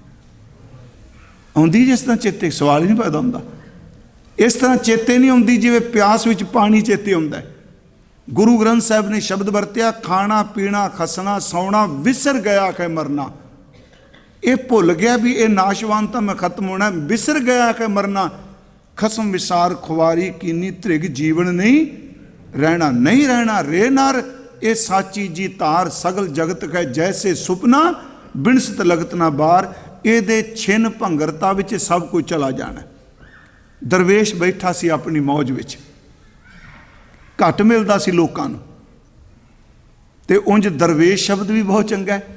पंजाबी विच दरवेश बन गया, पर है फारसी का शब्द दरवेज। ये असल च मूल शब्द दरवेज है, दरवेश नहीं। दरवेश का लफ्जी अर्थ है जिहड़ा दरवाजे के उत्ते डिग्गा होया है, जिहड़ा डिग पिया। उंज गुरु ग्रंथ साहिब ने इन्हां शब्दां दे जिहड़े अर्थ कीते, मैं हैरान हुन्ना। ਉਹ ਉਹਨਾਂ ਦੇ ਕੋਸ਼ ਤੋਂ ਵਿਲੱਖਣੇ ਕੀਤੇ। ਤੁਸੀਂ ਫਾਰਸੀ ਦੀ ਡਿਕਸ਼ਨਰੀ ਦੇਖੋ, ਚ ਦਰਵੇਸ਼ ਦਰ ਤੇ ਦਰਵੇਜ਼ ਦਰਵਾਜ਼ੇ ਤੇ ਡਿੱਗਿਆ। ਤੇ ਜਦੋਂ ਗੁਰੂ ਗ੍ਰੰਥ ਸਾਹਿਬ ਦਾ ਪਾਠ ਕਰੋਗੇ, ਗੁਰੂ ਗ੍ਰੰਥ ਸਾਹਿਬ ਕਹਿੰਦਾ ਦਿਲ ਦਰਵਾਨੀ ਜੋ ਕਰੇ ਦਰਵੇਸ਼ੀ ਦਿਲ ਰਾਸ। ਜਿਹੜਾ ਆਪਣੇ ਦਿਲ ਦਾ ਪਹਿਰਾ ਦਿੰਦਾ ਪਿਆਰਿਓ, ਉਹੀ ਦਰਵੇਸ਼ ਹੁੰਦਾ ਹੈ। ਜਿਹੜਾ ਲੋਕਾਂ ਦੇ ਦਿਲਾਂ ਦਾ ਪਹਿਰਾ ਦੇਣ ਲੱਗ ਪਵੇ, ਉਹ ਚੌਕੀਦਾਰ ਹੁੰਦਾ। ਦਰਵੇਸ਼ ਆਪਣੇ ਘਰ ਨੂੰ ਵੇਖਦਾ ਹੁੰਦਾ ਹੈ। देखो लफ्ज़ उन्होंने दा, दिल दरवानी जो करे दरवेशी दिल रास। दरवेश अपनी मौज बैठा। इनू फिर याद रखियो, ये लफ्ज़ गुरु साहब लिए वरते गए। उहदा सुभाਅ सी जो आना मूँह च बोल देना। सिर्फ एक चेला ते एक आप ते चंगे चंगे बंदे उहदे तो आउण तो कन्नी कतरांदे सन। राजा आ गया जी, एक दिन आया इकल्ला ही हाथी ते चढ़ के। अपने सिपाही फौजी पिछे रोक दिते। कहना मैं चलिया मैं, तो मन च सी पता नहीं बोल की देवे, अपनी मौज च है ना। जदों ये जान लगा, वो दरवेश सच्ची मुच्ची अंतरजामी से अंदर जानदा सी। उन्हें अपने चेले नूं आवाज़ मारी, बेटा आ जिहड़ी मेरे सामने चटाई विछाई, इहनूं लपेट के अंदर रख दे। उन्हें ये नहीं कहा क्यों जी, ਉਹਨੇ ਕਿਹਾ ਸਤ ਬਚਨ ਜੀ। ਉਹ ਜਿਹੜੀ ਚਟਾਈ ਸਮਝਦੇ ਸੱਪ ਜਿਹੜੀ ਵਿਛਾਈ, ਉਹਨੇ ਲਪੇਟ ਕੇ ਅੰਦਰ ਚਾ ਰੱਖੀ। ਇੰਨੀ ਦੇਰ ਨੂੰ ਰਾਜਾ ਆ ਗਿਆ। ਦਰਵੇਸ਼ ਦੇ ਨੇਤਰ ਬੰਦ ਸਨ। ਇਹ ਜਿਨ੍ਹਾਂ ਨੂੰ ਛੂਹ ਮਿਲ ਜਾਏ ਉਹਨਾਂ ਦੀ ਬਖਸ਼ਿਸ਼ ਹੈ। ਮੈਂ ਆਪ ਨੂੰ ਇੱਕ ਵਾਰ ਅਰਜ਼ ਕੀਤੀ ਸੀ, ਗੁਰੂ ਨਾਨਕ ਸਾਹਿਬ ਬਗਦਾਦ ਗਏ। ਅਸੀਂ ਤਾਂ ਬਣਾ ਦਿੱਤਾ ਨਾ ਵੀ ਨਾਨਕ ਆਇਆ ਨਾਨਕ ਗਿਆ। ਉਹ ਨਹੀਂ, ਗੁਰਮੁਖੋ ਗੁਰੂ ਗ੍ਰੰਥ ਸਾਹਿਬ ਨੇ ਕਿਹਾ ਨਿਰੰਕਾਰ ਦੀ ਪ੍ਰਤੱਖ ਜੋਤ ਦਾ ਨਾਮ ਧੰਨ ਗੁਰੂ ਨਾਨਕ ਸਾਹਿਬ ਹੈ। ਜੋਤ ਰੂਪ ਹਰ ਆਪ। ਇੱਕ ਕਿਤਾਬ ਹੈ ਦਾ ਸਨੋ ਬਰਡਸ, ਉਸ ਵਿੱਚੋਂ ਲਿਖਦਾ ਜਿੱਥੇ ਗੁਰੂ ਨਾਨਕ ਨੇ ਸ਼ੇਖ ਬਹਿਲੋਲ ਤੇ ਕਿਰਪਾ ਕੀਤੀ। ਸ਼ੇਖ ਬਹਿਲੋਲ ਗੁਰੂ ਨਾਨਕ ਸਾਹਿਬ ਤੋਂ ਬਾਅਦ 60 ਸਰਦੀਆਂ ਉਹ ਦਰਵੇਸ਼ ਉਸੇ ਥਾਂ ਤੇ ਬੈਠਾ ਰਿਹਾ ਜਿੱਥੇ ਬਾਬਾ ਨਿਵਾਜ ਕੇ ਗਿਆ ਸੀ।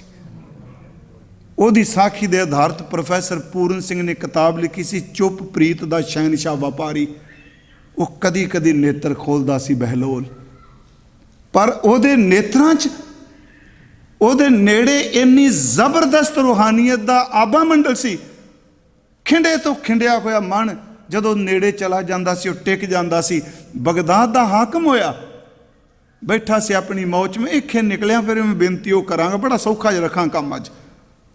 ਉਹ ਬਗਦਾਦ ਦਾ ਹਾਕਮ ਆਇਆ, ਉਹਨੇ ਆ ਕੇ ਕਿਹਾ ਬਾਬਾ ਕੋਈ ਮੈਨੂੰ ਕੋਈ ਖਿਦਮਤ, ਮੈਨੂੰ ਕੋਈ ਸੇਵਾ ਦੱਸੋ। ਨੇਤਰ ਖੋਲੇ, ਕਹਿਣ ਲੱਗੇ ਵਕਤ ਬੜਾ ਕੀਮਤੀ ਹੈ, ਤੂੰ ਆਪਣਾ ਵਕਤ ਵੀ ਬਰਬਾਦ ਨਾ ਕਰ ਤੇ ਮੇਰਾ ਵੀ ਨਾ ਕਰ। ਕਹਿੰਦਾ ਮੈਂ ਕੁਛ ਦੇਣ ਆਇਆ। ਕਹਿੰਦਾ ਬਸ ਇੱਕ ਦਿਨ ਆਇਆ ਸੀ ਰਬਾਬ ਵਾਲਾ, ਇੱਕ ਵਾਰੀ ਝੋਲੀ ਅੱਡੀ, ਹੁਣ ਝੋਲੀ ਅੱਡਣੀ ਬੰਦ ਕਰ ਦਿੱਤੀ ਹੈ। ਚਲਾ ਗਿਆ। ਚੇਲੇ ਕੋਲ ਸਨ। ਕਈ ਵਾਰੀ ਨੇੜੇ ਰਹਿੰਦਿਆਂ ਦੀ ਸੁਰਤ ਸਭ ਦੀ ਇੱਕੋ ਜਿਹੀ ਨਹੀਂ ਹੁੰਦੀ, ਪਰਿਵਾਰ ਦੀ ਸੁਰਤ ਇੱਕੋ ਜਿਹੀ ਨਹੀਂ ਹੁੰਦੀ। ਉਹ ਕਹਿੰਦਾ ਬਾਬਾ ਤੂੰ ਕਿਹੜਾ ਮੰਗਣ ਗਿਆ, ਉਹ ਦੇਣ ਆਇਆ ਸੀ। ਤੂੰ ਕੁਛ ਨਹੀਂ ਮੰਗਦਾ, ਜਿੱਥੇ ਬੈਠਾ ਹੈ ਇਸ ਇਬਾਦਤ ਖਾਨੇ ਦਾ ਤੇਰੇ ਖੁਜਰੇ ਦਾ ਉੱਤੋਂ ਛੱਤ ਡਿੱਗਦਾ ਪੈਂਦਾ, ਛੱਤ ਡਿੱਗ ਰਿਹਾ। ਬਹਿਲੋਲ ਨੇ ਨੇਤਰ ਖੋਲੇ, ਕਹਿਣ ਲੱਗਾ ਜਦੋਂ ਆਇਆ ਸੀ ਮੈਂ ਬੈਠਾ ਕਿਵੇਂ ਸੀ? ਮੁਰੀਦ ਕਹਿੰਦਾ ਲੱਤਾਂ ਪਸਾਰ ਕੇ। ਹੱਸ ਕੇ ਕਹਿੰਦਾ ਬੇਟਾ ਚੇਤੇ ਰੱਖਿਓ, ਜਿਹੜੇ ਬੰਦੇ ਖੱਤ ਪਸਾਰਨਾ ਸ਼ੁਰੂ ਕਰ ਦੇਣ ਉਹ ਲੱਤਾਂ ਪਸਾਰ ਕੇ ਕਦੀ ਨਹੀਂ ਬੈਠ ਸਕਦੇ। ਉਹਨਾਂ ਨੂੰ ਉੱਠਣਾ ਪੈਂਦਾ ਜਿਸ ਤੋਂ ਲੋੜ ਪੂਰੀ ਕਰਨ। ਉਹ ਦਰਵੇਸ਼ ਆਪਣੀ ਮੌਜ 'ਚ ਬੈਠਾ ਹੈ। ਬਾਦਸ਼ਾਹ ਆਇਆ, ਦਰਵੇਸ਼ ਨੇ ਅੱਖਾਂ ਨਹੀਂ ਖੋਲੀਆਂ। ਉਸ ਬਾਦਸ਼ਾਹ ਨੇ ਸ਼ਬਦ ਕਿਹਾ ਕਿ ਸਲਾਮ ਕੀਤਾ ਉਹਨੇ, ਦਰਵੇਸ਼ ਬਾਬਾ ਸਲਾਮ। ਜਾਂ ਉਹਨੇ ਸ਼ਬਦ ਵਰਤੇ, ਦਰਵੇਸ਼ ਦੀਆਂ ਅੱਖਾਂ ਬੰਦ ਸਨ। ਕਹਿਣ ਲੱਗਾ, ਇਸ਼ਾਰਾ ਕੀਤਾ ਹੱਥ ਨਾਲ, ਬੈਠ ਜਾ। ਉਹਦੇ ਅੰਦਰ ਦੇ ਖੌਮੇ ਨੂੰ ਸੱਟ ਵੱਜੀ, ਮੈਂ ਬਾਦਸ਼ਾਹ ਤੇ ਬਵਾਂਗਾ ਕਿੱਥੇ, ਬਹਿਣਾ ਕਿੱਥੇ ਵੇ? ਥੱਲੇ ਮਿੱਟੀ ਰੇਤਾ। ਉਹਨੇ ਫਿਰ ਕਿਹਾ, ਸ਼ਾਇਦ ਇਹਨੂੰ ਸਮਝ ਨਹੀਂ ਪਈ, ਉਹਨੂੰ ਉੱਚੀ ਆਵਾਜ਼ 'ਚ ਬੋਲਿਆ ਕਿ ਦਰਵੇਸ਼ ਬਾਬਾ ਮੈਂ ਬਾਦਸ਼ਾਹ ਵਾਂ, ਸਮਰਾਟ ਹਾਂ, ਮੈਂ ਸਲਾਮ ਕਰਨਾ। ਉਹਨਾਂ ਨੇ ਕਿਹਾ ਬੈਠ ਜਾ, ਹੱਥ ਨਾਲ ਹੀ ਕਿਹਾ ਬੈਠ ਜਾ। ਉਹਨੇ ਤੀਜੀ ਵਾਰ ਕਿਹਾ ਵੀ ਤੁਸੀਂ ਮੈਨੂੰ ਪਹਿਚਾਣਿਆ ਨਹੀਂ? ਉਹ ਨੇਤਰ ਬੰਦ ਕਰਕੇ ਕਹਿੰਦਾ ਜਦੋਂ ਤੁਰਿਆ ਸੀ ਉਦੋਂ ਹੀ ਪਤਾ ਸੀ ਤੂੰ ਆ ਰਿਹਾ ਹੈ। ਉਹਨੇ ਕੀ ਕੀਤਾ ਜੀ, ਬਹਿ ਜਾ ਥੱਲੇ। ਦਬਕਾ ਇਹੋ ਜਿਹਾ ਲਾਇਆ, ਕਮਾਈ ਵਾਲਾ ਸੀ। ਉਹ ਜਦੋਂ ਬਹਿਣ ਲੱਗਾ ਤੇ ਨਿੱਠ ਕੇ ਨਾ ਬਵੇ। ਪੋਸ਼ਾਕ ਬੜੀ ਕੀਮਤੀ ਸੀ। ਉਹਨੇ ਆਪਣੀ ਪੋਸ਼ਾਕ ਨਾਲ ਜਿਹੜਾ ਚੋਲਾ ਸੀ ਜਾਂ ਚੋਗਾ ਸੀ ਉਹਨੂੰ ਪਿੱਛੋਂ ਚੱਕ ਕੇ ਝੋਲੀ 'ਚ ਪਾ ਲਿਆ। ਨਿੱਠ ਕੇ ਚੌਂਕੜੀ ਮਾਰਨ ਦੀ ਥਾਂ ਤੇ ਨਾ ਪੈਰਾਂ ਭਾਰ ਬਹਿ ਗਿਆ, ਗੋਡਿਆਂ ਪਰ ਨੇ ਬਹਿ ਗਿਆ। ਦਰਵੇਸ਼ ਉੱਠਿਆ ਤੇ ਤਾੜੀ ਮਾਰੀ, ਕਹਿੰਦਾ ਉਹ ਚੇਲਿਆ, ਉਹ ਮੁਰੀਦ, ਆ ਮੈਂ ਬੰਦੇ ਦਾ ਤਮਾਸ਼ਾ ਤੈਨੂੰ ਦਿਖਾਵਾਂ। ਹੁਣ ਉਹ ਰਾਜਾ ਸੋਚੀ ਪੈ ਗਿਆ, ਇੱਕ ਮੈਂ, ਇੱਕ ਦਰਵੇਸ਼ ਤੇ ਤੀਜਾ ਚੇਲਾ, ਇਹ ਤਮਾਸ਼ਾ ਕਿੱਦਾਂ ਦਿਖਾਉਣ ਲੱਗਾ? ਚੇਲਾ ਬਾਹਰ ਆਇਆ। ਬਾਦਸ਼ਾਹ ਸੋਚਦਾ ਵੀ ਇਹ ਕੀ ਕਰੇਗਾ। ਉਹ ਹੱਸਿਆ, ਤਾੜੀ ਮਾਰੀ ਉਹਨੇ ਤੇ ਵੇਖ ਕੇ ਖਲੋ ਕੇ ਕਹਿੰਦਾ बेटा ये देख हजरत इंसान का कैसा तकब्बर तेज है, खाक का पुतला बना मगर खाक से परहेज है। कहता देख बंदे दी करतूत, कहता अपने राज भाग च मस्ते नूं पता नहीं मैं कल कबरां च जाना। शब्द वेखो ने, कहता हजरत इंसान का कैसा तकब्बर तेज है, खाक का पुतला बना मगर खाक से परहेज है। ते अगली गल कही, ओ बादशाह ये खाक उभरी हुई खाक है, गिर पड़ी तो भी खाक है, फिर इस खाक पे इतना गुरूरो नाज क्यों?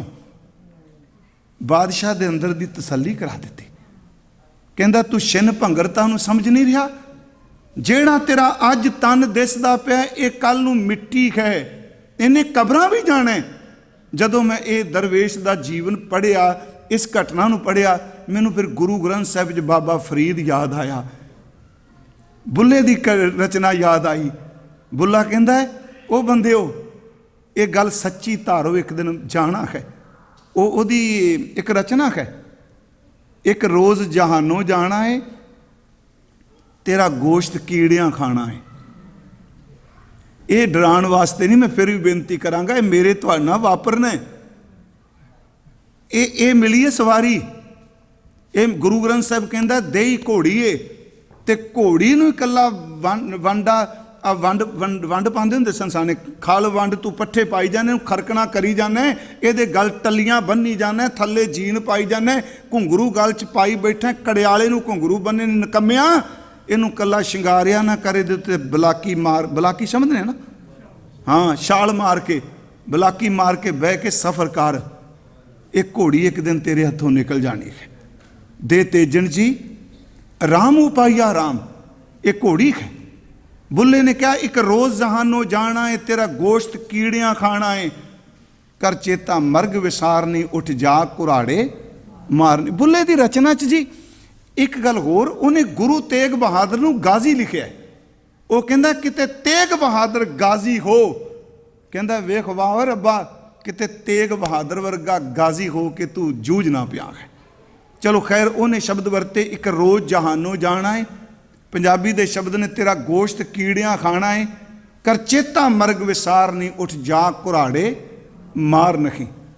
ਅੱਗੇ ਕਹਿੰਦਾ ਕਿੱਥੇ ਹੈ ਸੁਲਤਾਨ ਸਿਕੰਦਰ, ਸਗਲ ਜਗਤ ਹੈ ਜੈਸੇ ਸੁਪਨਾ, ਕਿੱਥੇ ਹੈ ਸੁਲਤਾਨ ਸਿਕੰਦਰ, ਮੌਤ ਨੇ ਛੱਡੇ ਪੀਰ ਪੈਗੰਬਰ, ਸਭ ਕਰ ਕਰ ਗਏ ਅਡੰਬਰ, ਇੱਥੇ ਕੋਈ ਪਾਏਦਾਰ ਨਹੀਂ, ਉੱਠ ਜਾ ਕੁਰਾੜੇ ਮਾਰ ਨਹੀਂ।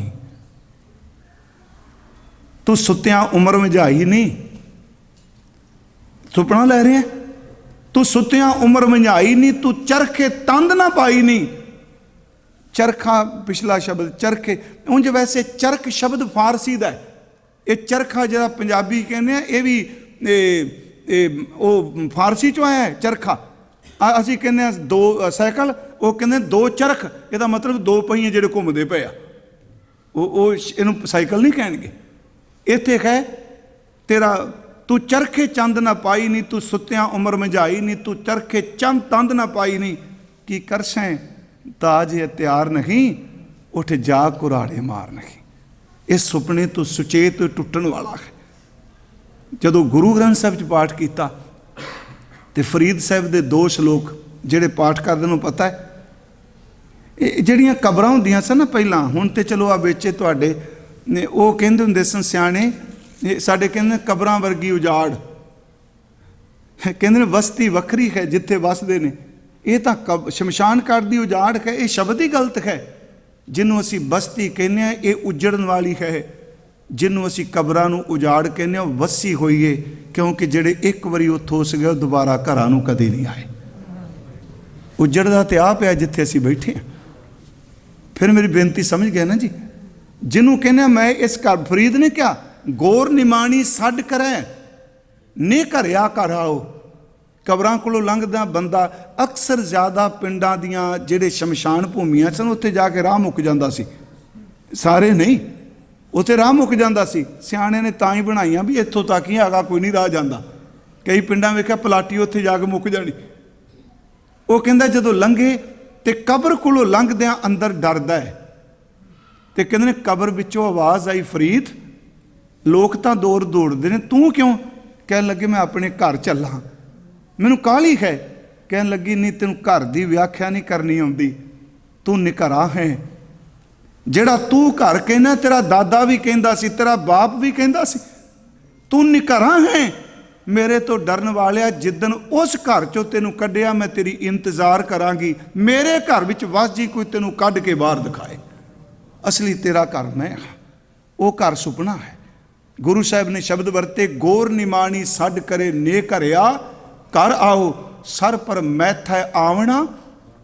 ਸਰ ਪਰ ਦਰ ਤੇ ਜ਼ਰੂਰੀ, ਮੈਥੈ ਲੈਂਦੀ ਹੈ ਪੰਜਾਬੀ, ਸਰ ਪਰ ਮੈਥੈ ਆਵਣਾ ਮਰਨੋ ਨਾ ਦਰਿਆਓ। 2 ਬਚਨ ਹੋਰ, ਕਿਉਂਕਿ ਬੰਦਿਆ ਸੁਪਨਾ ਹੈ। ਦੇਖੋ ਜਦੋਂ ਕਿਉਂਕਿ ਇਸਲਾਮੀ ਮਤ ਦੀ ਗੱਲ ਕੀਤੀ ਨਾ ਕਬਰ ਦੀ, ਉਂਝ ਵੈਸੇ ਮੈਂ ਸਿੱਧੀ ਗੱਲ ਕਹਾਂ ਅਸੀਂ ਫੂਕਨੇ ਆ, ਪਰ ਜੇ ਮੰਨ ਲਓ ਫੂਕਣ ਦਾ ਪ੍ਰਬੰਧ ਨਾ ਹੋਵੇ ਤੇ ਜਲ ਵੀ ਪ੍ਰਵਾਹ ਕੀਤਾ ਜਾ ਸਕਦਾ। ਇਹ ਸੈਂਸ 'ਚ ਨਹੀਂ ਪੈਣਾ, ਦੱਬਿਆ ਵੀ ਜਾ ਸਕਦਾ। ਅੰਦਰ ਵਾਲੇ ਦਾ ਕੀ ਪਤਾ ਕਿੱਥੇ ਤੁਰ ਗਿਆ। ਇੱਕ ਦੱਜਾਂ ਇੱਕ ਦੱਬੀਆਂ, ਇਕਣਾ ਕੁੱਤੇ ਖਾਏ, ਇੱਕ ਪਾਣੀ ਵਿੱਚ ਉਸਟੀਆਂ, ਇੱਕ ਪੀ ਫਿਰ ਹੱਸਣ ਪਾਹੇ, ਨਾਨਕ ਏਵ ਨਾ ਜਾਪਈ ਕਿੱਥੇ ਜਾਏ ਸਮਾਏ। ਬੰਦਾ ਜਿਉਂਦੇ ਜੀ ਕਹਿੰਦਾ ਮੇਰਾ ਆ ਘਰ ਆ ਸਭ ਕੁਛ, ਜਿਸ ਦਿਨ ਕਬਰ 'ਚ ਪਾਉਂਦੇ ਨੇ ਕੀ ਕਰਦੇ ਆ। ਚਲੋ ਕਈ ਡੱਬੇ 'ਚ ਹੁਣ ਅੱਜ ਕੱਲ੍ਹ ਕਹਿੰਦੇ ਆ, ਫਰੀਦ ਕਹਿੰਦਾ, ਬਾਬਾ ਫਰੀਦ ਸਾਹਿਬ ਜੀ ਕਹਿੰਦੇ ਆ ਕਿ ਜ਼ਮੀਨ ਪੱਟ ਕੇ ਕਬਰ ਬਣਾਈ, ਸਰਾਣੇ 2 ਇੱਟਾਂ ਰੱਖ ਦਿੱਤੀਆਂ ਪੱਕੀਆਂ, ਇੱਕ ਪਾਸੇ ਲਟਾ ਗਏ ਤੇ ਜਨਾਜ਼ੇ ਦੀ ਨਮਾਜ਼ ਪੜ੍ਹ ਗਏ, ਉੱਤੇ ਮਣਾ ਮਿੱਟੀ ਪਾ ਗਏ ਤੇ ਕਹਿੰਦੇ ਮੈਂ ਕਬਰ ਕੋਲ ਜਾ ਕੇ ਪੁੱਛਣਾ, ਉਹ ਬੰਦਿਆ ਜਦੋਂ ਤੂੰ ਜਿਉਂਦਾ ਸੈਂ ਤੇ ਵਾਣ ਦੀ ਮੰਜੀ ਤੇ ਸੁੱਤਿਆਂ ਕਹਿੰਦਾ ਸੈਂ ਦਰੀ ਵਿੱਚ ਵੱਟ ਪੈ ਜਾਣ ਤੇ ਮੈਨੂੰ ਰਾਤ ਨੀਂਦ ਨਹੀਂ ਪੈਂਦੀ। ਇੱਕ ਸੂਤਰੀ ਮੰਜੀ ਹੁੰਦੀ ਸੀ, ਇੱਕ ਵਾਣ ਵਾਲੀ ਹੁੰਦੀ ਸੀ, ਵੀ ਤੂੰ ਇੰਨੇ ਪਾਸੇ ਮਾਰਦਾ ਸੈਂ, ਅੱਜ ਤੂੰ ਕਿੱਥੇ ਗਿਆ। ਅੱਜ ਤਾਂ ਤੇਰੀ ਬੋਡੀ ਨੂੰ ਕੀੜੇ ਨੋਚ ਨੋਚ ਕੇ ਮਿੱਟੀ 'ਚੋਂ ਖਾ ਰਹੇ। ਉਹ ਸਲੋਕ ਹੈ, ਇੱਟ ਸਰਾਣੇ ਭੋਵੇਂ ਸਵਣ, ਜ਼ਮੀਨ ਤੇ ਸਵੇਂਗਾ, ਇੱਟ ਸਰਾਣੇ ਭੋਵੇਂ ਸਵਣ, ਕੀੜਾ ਲੜਿਓ ਮਾਸ, ਜ਼ਮੀਨ ਵਿੱਚੋਂ ਨਿਕਲ ਕੇ ਕੀੜੇ ਤੈਨੂੰ ਲੜੇ। ਇਹ ਕੇਤੜਿਆਂ ਜੁਗ ਵਾਪਰੇ ਇਕਤ ਪਿਆ ਪਾਸ, ਜਿੱਧਰ ਘਰ ਦੇ ਲਟਾ ਗਏ ਬਸ ਇੱਥੇ ਹੀ ਲੇਟਿਆ ਰਹਿਣਾ। ਗੁਰੂ ਤੇਗ ਬਹਾਦਰ ਸਾਹਿਬ ਕਹਿੰਦਾ ਬੰਦਿਓ ਮੇਰੀ ਗੱਲ ਨੂੰ ਸੱਚ ਜਾਣੋ। ਮੈਂ ਕਹਿੰਦਾ ਜਿਵੇਂ ਨਾ ਇਹ ਸ਼ਬਦ ਜਦੋਂ ਅੰਜ ਸੀ ਨਾ, ਰੇ ਨਰ ਇਹ ਸਾਚੀ ਜੀ ਧਾਰ, ਉਂਝ ਤਾਂ ਬਾਣੀ ਸੱਚੀ ਹੈ, ਤੇ ਜਦੋਂ ਮਨ ਪੜਦਾ ਪਤਾ ਨਹੀਂ ਐਵੇਂ ਮਹਾਰਾਜ ਕਰਦੇ ਹੋਣੇ। ਗੁਰੂ ਸਾਹਿਬ ਨੇ ਕਿਹਾ ਮੇਰੀ ਗੱਲ ਨੂੰ ਇਗਨੋਰ ਨਾ ਕਰ, ਮੈਂ ਤੈਨੂੰ ਸੱਚ ਕਹਿਣਾ ਪਿਆ ਵਾਪਰਨ ਵਾਲਾ ਤੇਰੇ ਨਾਲ। ਰੇ ਨਰ ਇਹ ਸਾਚੀ ਜੀ ਧਾਰ, ਜਗ ਸਗਲ ਜਗਤ ਹੈ ਜੈਸੇ ਸੁਪਨਾ, ਬਿਨਸਤ ਲਗਤ ਨਾ ਬਾਰ ਰਹਾਓ। ਅੱਗੇ ਸਵਾਲ ਉੱਠਿਆ ਜੀ ਇੰਨਾ ਕੁਝ ਬਣਾਇਆ ਪਿਆ, ਮਕਾਨ ਬਣਾਏ, ਗੱਡੀਆਂ ਬਣਾਈਆਂ, ਹਾਥੀ ਘੋੜੇ ਸਭ ਕੁਝ ਬਣਾਇਆ। ਪੁਰਾਣੇ ਸਮੇਂ ਇਹੀ ਸੀ। ਮਹਾਰਾਜ ਕਹਿੰਦੇ ਜੋ ਕੁਝ ਬਣਾਇਆ ਹੈ ਨਾ, ਇਹ ਰੇਤ ਦੀ ਕੰਧ ਨੂੰ ਰੋਜ਼ ਪੋਚਾ ਨਾ ਫੇਰੀ ਜਾਇਆ ਕਰ। ਅਗਲੀ ਤੋਕ ਹੈ ਬਾਰੂ ਭੀਤ ਬਣਾਈ ਰਚ ਪਚ, ਸ਼ਬਦ ਹੈ ਬਾਲੂ, ਰੇਤ ਜਿਹਨੂੰ ਕਹਿੰਦੇ ਬਾਰੂ, ਗੁਰੂ ਗ੍ਰੰਥ ਸਾਹਿਬ 'ਚ ਬਾਰੂ ਸ਼ਬਦ ਹੈ। ਬਾਰੂ ਭੀਤ ਬਣਾਈ ਰਚ ਪਚ, ਆਹ ਰੇਤ ਦੀ ਕੰਧ ਤਿਆਰ ਕਰੀ, ਕਿੰਨਾ ਪੋਚਾ ਫੇਰ ਦਿਓ ਜੀ, ਸਾਰੀ ਫੇਰਨੇ ਅਸੀਂ। ਇਹ ਆ ਵੀ ਤਾਂ ਰੇਤ ਦੀ ਕੰਧ ਹੈ ਨਾ। ਤੇ ਮੇਰਾ ਖਿਆਲ ਹੈ ਜਿੰਨਾ ਬੰਦਾ ਸਵੇਰ ਤੋਂ ਸ਼ਾਮ ਵਾਲਾਂ ਤੋਂ ਲੈ ਕੇ ਪੂਰੇ ਜਿਸਮ ਤੇ ਜਿੰਨੇ ਸਕਿਨ ਤੇ ਪੋਚੇ ਫੇਰਦਾ ਪਿਆ ਨਾ, ਬਾਹਰ ਗੁਰੂ ਤੇਗ ਬਹਾਦਰ ਕਹਿੰਦਾ ਉਹ ਬੰਦਿਆ, ਬੰਦੇ ਵਾਲੇ ਕੰਮ ਕਰ, ਰੇਤ ਉੱਤੇ ਤੂੰ ਪੋਚੇ ਫੇਰੀ ਜਾਣਾ ਮਿੱਟੀ ਦੇ, ਇਹ ਕਿਰਨ ਵਾਲੀ ਹੈ। ਫਿਰ ਬੇਨਤੀ ਸੁਣਿਓ, ਇਹ ਤਾਂ ਕਿਆ ਆ ਪੋਚੇ ਹੀ ਫੇਰਿਆ ਨਾ। ਬਾਰੂ ਭੀਤ ਬਣਾਈ ਰਚ ਪਚ, ਰਹਿਤ ਨਹੀਂ ਦਿਨ 4, ਇਸ ਰੇਤ ਦੀ ਕੰਧ ਨੇ 4 ਦਿਨ ਨਹੀਂ ਰਹਿਣਾ। ਜਿੰਨੇ ਮਰਜੀ ਪੋਚੇ ਫੇਰ ਲਾ, ਕਰੀਮਾ ਲਾਈ ਜਾ, ਤੂੰ ਕੇਸ ਕਾਲੇ ਕਰੀ ਜਾ, ਭਾਵੇਂ ਤੂੰ ਜ਼ੋਰ ਲਾਈ ਜਾ, 50 ਤੋਂ ਵੱਧ ਉਮਰ ਲਗਾਉਣ ਲੱਗ ਪਓ, ਇਹਨੇ ਕਿਰਨਾ ਹੀ ਕਿਰਨਾ ਹੈ। ਤੇ ਉਂਝ ਵੈਸੇ ਮੈਂ ਆਪੋ ਆਪਣਾ ਨਿੱਜੀ ਜੀਵਨ ਹੁੰਦਾ ਹੈ, ਮੈਂ ਕਹਾਂਗਾ ਗੁਰਮਤ ਵਿੱਚ ਇਹਨੂੰ ਪ੍ਰਵਾਨ ਨਹੀਂ ਕੀਤਾ ਗਿਆ। ਸ਼ੇਖ ਸਾਦੀ ਕਹਿੰਦਾ ਹੈ ਤੂੰ ਕੇਸ ਤਾਂ ਕਾਲੇ ਕਰ ਲੈ, ਪਰ ਜਿਹੜਾ ਪਿੱਛੇ ਕੁੱਬ ਪੈ ਗਿਆ ਹੱਡੀ ਦਾ, ਇਹ ਕਿਹੜੇ ਵਿਧਾਨ ਨਾਲ ਠੀਕ ਕਰੇਗਾ। ਇਹ ਕੁੱਬ ਕਢਾਉਂਦਿਆਂ ਤਾਂ ਉਂਝ ਕੁੱਬ ਪੂਰਾ ਹੋ ਜਾਣਾ। ਗੁਰੂ ਸਾਹਿਬ ਕਹਿ ਰਿਹਾ ਕਿ ਦੇਖੋ ਤੁਸੀਂ ਇਹ ਇਨਸਾਨ ਤੂੰ ਯਾਦ ਰੱਖ, ਇਹ ਰੇਤ ਦੀ ਕੰਧ ਹੈ। ਬਾਰੂ ਭੀਤ ਬਣਾਈ ਰਚ ਪਚ, ਰਹਿਤ ਨਹੀਂ ਦਿਨ 4, ਇਹਨੇ 4 ਦਿਨ ਨਹੀਂ ਰਹਿਣਾ। ਇਹ ਜਿਹੜਾ ਦਿਨ 4 ਸ਼ਬਦ ਹੈ ਨਾ ਜੀ, ਇਹ ਸਾਡੇ ਪੰਜਾਬੀ ਵਿੱਚ ਹਿੰਦੀ ਵਿੱਚ ਵੀ ਵਰਤਿਆ ਜਾਣ ਵਾਲਾ ਮੁਹਾਵਰਾ ਹੈ। ਮੈਂ ਇਹ ਨਹੀਂ ਕਹਾਂਗਾ ਵੀ ਇਹਦੀ ਕੋਈ ਸਪਿਰਚੁਅਲ ਤਾਕਤ ਘੱਟ ਹੈ, ਕਿਉਂਕਿ ਸ਼ਬਦ ਵਰਤਿੰਦਾ ਹੈ। ਤੁਸੀਂ ਇੱਕ ਪੜ੍ਹਦੇ ਹੋ 4 ਦਿਨ ਕੀ ਚਾਂਦਨੀ, ਫਿਰ ਅੰਧੇਰੀ ਰਾਤ। ਮੈਂ ਜਦੋਂ ਅੱਜ 4 ਸ਼ਬਦ ਆਇਆ ਤੇ ਚਲੋ ਇੱਥੇ ਗਿਣਤੀ ਦਾ 4 ਹੈ, ਇੱਕ ਫਾਰਸੀ ਵਿੱਚ 4 ਸ਼ਬਦ ਹੈ, 4 ਸ਼ਬਦ ਦੇ 29 ਅਰਥ ਨੇ। ਗਾਵੇ ਕੋ ਗੁਣ ਵਡਿਆਈਆਂ, ਉੱਥੇ 4 ਦਾ ਅਰਥ ਸੋਹਣਾ ਹੈ, ਉਹ ਫਾਰਸੀ ਚੋਂ ਹੈ, ਤੇਰੀਆਂ ਸੋਹਣੀਆਂ ਵਡਿਆਈਆਂ। ਇੱਥੇ 4 ਦਾ ਅਰਥ ਹੈ ਗਿਣਤੀ। ਜਦੋਂ ਮੈਂ ਜਿਹਨੂੰ ਸ਼ਬਦ ਪੜ੍ਹਿਆ ਮੇਰੇ ਮਨ 'ਚ ਆਏ ਤੇ ਮਹਾਰਾਜ ਨੇ ਬੜੀ ਵਾਰੀ ਵਰਤਿਆ। 4 ਦਿਨ ਆਪਣੀ ਨੌਬਤ ਚਲੋ ਬਜਾਏ, ਧਨ ਜੋਬਨ ਅਰ ਫੁੱਲਰਾ ਨਾਠੀ ਅੜੇ ਦਿਨ 4। 4 ਦਿਵਸ ਕੇ ਪੌਣੇ ਬੜ ਬੜ ਰੂੰਦਾ ਠਾਉ। ਇੱਥੇ 4 ਦਾ ਲਫ਼ਜ਼ੀ ਅਰਥ ਥੋੜ ਚਿਰਾਖ ਹੈ, ਥੋੜੇ ਸਮਝੀ। ਉਹ ਬੰਦਿਆ ਇਹ ਰੇਤ ਦੀ ਕੰਧ ਹੈ, ਜਿੰਨੇ ਤੂੰ ਸੁੱਖ ਪੈਦਾ ਕਰੀ ਬੈਠਾ ਹੈ ਇਹ ਰੇਤ ਦੀ ਕੰਧ ਦੀ ਤਰ੍ਹਾਂ ਸਾਰੇ ਡਿੱਗ ਪੈਣੇ ਨੇ, ਕਿੰਨਾ ਕੁ ਪੋਚਾ ਫੇਰੇਗਾ। ਇਹਨੂੰ ਫਿਰ ਬੇਨਤੀ ਨੂੰ ਸੁਣਿਓ, ਰੇਤ ਦੀ ਗਿੱਲੀ ਕੰਧ। ਉਂਝ ਗੁਰੂ ਸਾਹਿਬ ਨੇ ਜਗਤ ਨੂੰ ਕਿਹਾ ਜਗ ਰਸਨਾ ਸਭ ਝੂਠ ਹੈ, ਜਾਨ ਲਿਓ ਰੇ ਮੀਤ, ਕਹਿ ਨਾਨਕ ਥਿਰ ਨਾ ਰਹਿ ਜਿਉ ਬਾਲੂ ਕੀ ਭੀਤ। ਉੱਥੇ ਬਾਲੂ ਸ਼ਬਦ ਵਰਤੇ। ਰੇਤ ਗਿੱਲੀ ਲੈ ਕੇ ਤੁਸੀਂ ਕੰਧ ਕੜੀ ਕਰ ਦਿਓ, 2 ਫੁੱਟ 4 ਫੁੱਟ ਹੋ ਜੂ। ਉਦੋਂ ਬਾਅਦ ਕਹਾਣੀ ਮਾਰੋ। ਕਹਾਣੀ ਮਾਰਦੇ ਸਾਂ ਜੀ, ਇੱਕ ਕਹਾਣੀ ਹੁੰਦੀ ਸੀ ਆਪਣੀ ਸਰੋਂ ਦੀ, ਕਹਾਣੀ ਪਾ ਕੇ ਤੇਲ। ਇੱਕ ਕਹਾਣੀ ਸਾਡੇ ਬਾਹਰ 'ਚ ਕਹਿੰਦੇ ਹੁੰਦੇ ਸਨ ਜੀ, ਜੋ ਕੋਠੇ ਲਿੰਬਦੇ ਸਾਂ ਮਿੱਟੀ ਦੀ ਕਹਾਣੀ ਮਾਰਦੇ ਸਾਂ। ਹਾਂਜੀ, ਉਹ ਤੁਸੀਂ ਰੇਤ ਦੀ ਕੰਧ ਨੂੰ ਲਿੰਬੀ ਜਾਓ, ਲਿੰਬ ਕੇ ਜਾਓ, ਸੁੱਕਣ ਦੀ ਦੇ ਰਹੇ ਹੋ। ਲੇ ਜਿਹੜੇ ਨਾ, ਲੇ ਜਿਹੜੇ ਉੱਤੇ ਲੇ ਲੱਗੇ ਨੇ ਉਹ ਸਾਰੇ ਠਾਂ ਕਰਕੇ ਥੱਲੇ ਡਿੱਗਣੇ, ਰੇਤ ਦੀ ਕੰਧ ਥੱਲੇ ਭੁਰਨ ਲੱਗ ਪੈਣੀ ਹੈ, ਗਿਰੇਗੀ। ਉਹ ਬੰਦਿਆ ਤੂੰ ਇਹਨੂੰ ਬਾਹਰੋਂ ਕਹਾਣੀ ਮਾਰ ਮਾਰ ਕੇ ਸਵੇਰ ਤੋਂ ਸ਼ਾਮ ਤੱਕ ਲਿੰਬੀ ਜਾਣਾ, ਤੈਨੂੰ ਪਤਾ ਨਹੀਂ ਕਿ ਸਵਾਸਾਂ ਨੂੰ ਕੇਰਾ ਪੈ ਗਿਆ ਹੈ। ਤੂੰ ਜਿੰਨਾ ਮਰਜ਼ੀ ਲੰਬੀ ਜਾ, ਮੌਤ ਨੇ ਇੱਕ ਦਿਨ ਇਸ ਕੰਧ ਨੂੰ ਧਰਤੀ ਉੱਤੇ ਸੱਟ ਦੇਣਾ ਹੈ। ਇਹ ਥੋੜ ਚਿਰਾ ਹੈ, ਪਰ ਜਿਹਨੂੰ ਸਮਝ ਪੈ ਜਾਏ ਜਿੰਦਾ ਉਹ ਵੀ ਹੈ। ਗੁਰੂ ਨਾਨਕ ਸਾਹਿਬ ਮਹਾਰਾਜ ਲਾਹੌਰ ਜਾਂਦੇ ਆ, ਸੱਚੇ ਪਾਤਸ਼ਾਹ ਤੇ ਦੁਨੀ ਚੰਦ ਦੇ ਇਹ ਡਿਊਟੀ 'ਚ ਪਹੁੰਚਦੇ ਆ ਮਹਾਰਾਜ ਸਤਿਗੁਰੂ ਜੀ। ਸਾਡੇ ਪੁਰਾਤਨ ਵਿਦਵਾਨ ਕਹਿੰਦੇ ਸਨ ਵੀ ਆਸਾ ਕੀ ਵਾਰ ਦੀਆਂ ਜਿਹੜੀਆਂ 24 ਪੌੜੀਆਂ ਨੇ, ਇਹ 15 ਪੌੜੀਆਂ ਦੁਨੀ ਚੰਦ ਦੀ ਡਿਊਟੀ 'ਚ ਤੇ 9 ਪੌੜੀਆਂ ਬਾਬੇ ਫਰੀਦ ਦੇ ਸਥਾਨ ਤੇ ਉਚਾਰਨ ਕੀਤੀਆਂ। ਦੁਨੀ ਚੰਦ ਕੋਲ ਉਹਨੂੰ ਲੱਖਪਤੀਆ ਕਰੋੜਪਤੀਆ ਪਰ ਆ ਜਿਹੜਾ ਕਰਤਾਰਪੁਰ ਆਪ ਦਰਸ਼ਨ ਕਰਦੇ ਹੋ, ਇਹ ਵੀ ਦੁਨੀ ਚੰਦ ਨੇ ਫਿਰ ਹਜ਼ੂਰ ਦੀ ਸੇਵਾ ਕੀਤੀ। ਅਜਿੱਤਾ ਰੰਧਾਵਾ ਤੇ ਦੁਨੀ ਚੰਦ ਮਹਾਰਾਜ ਦੇ ਘਰ ਗਏ।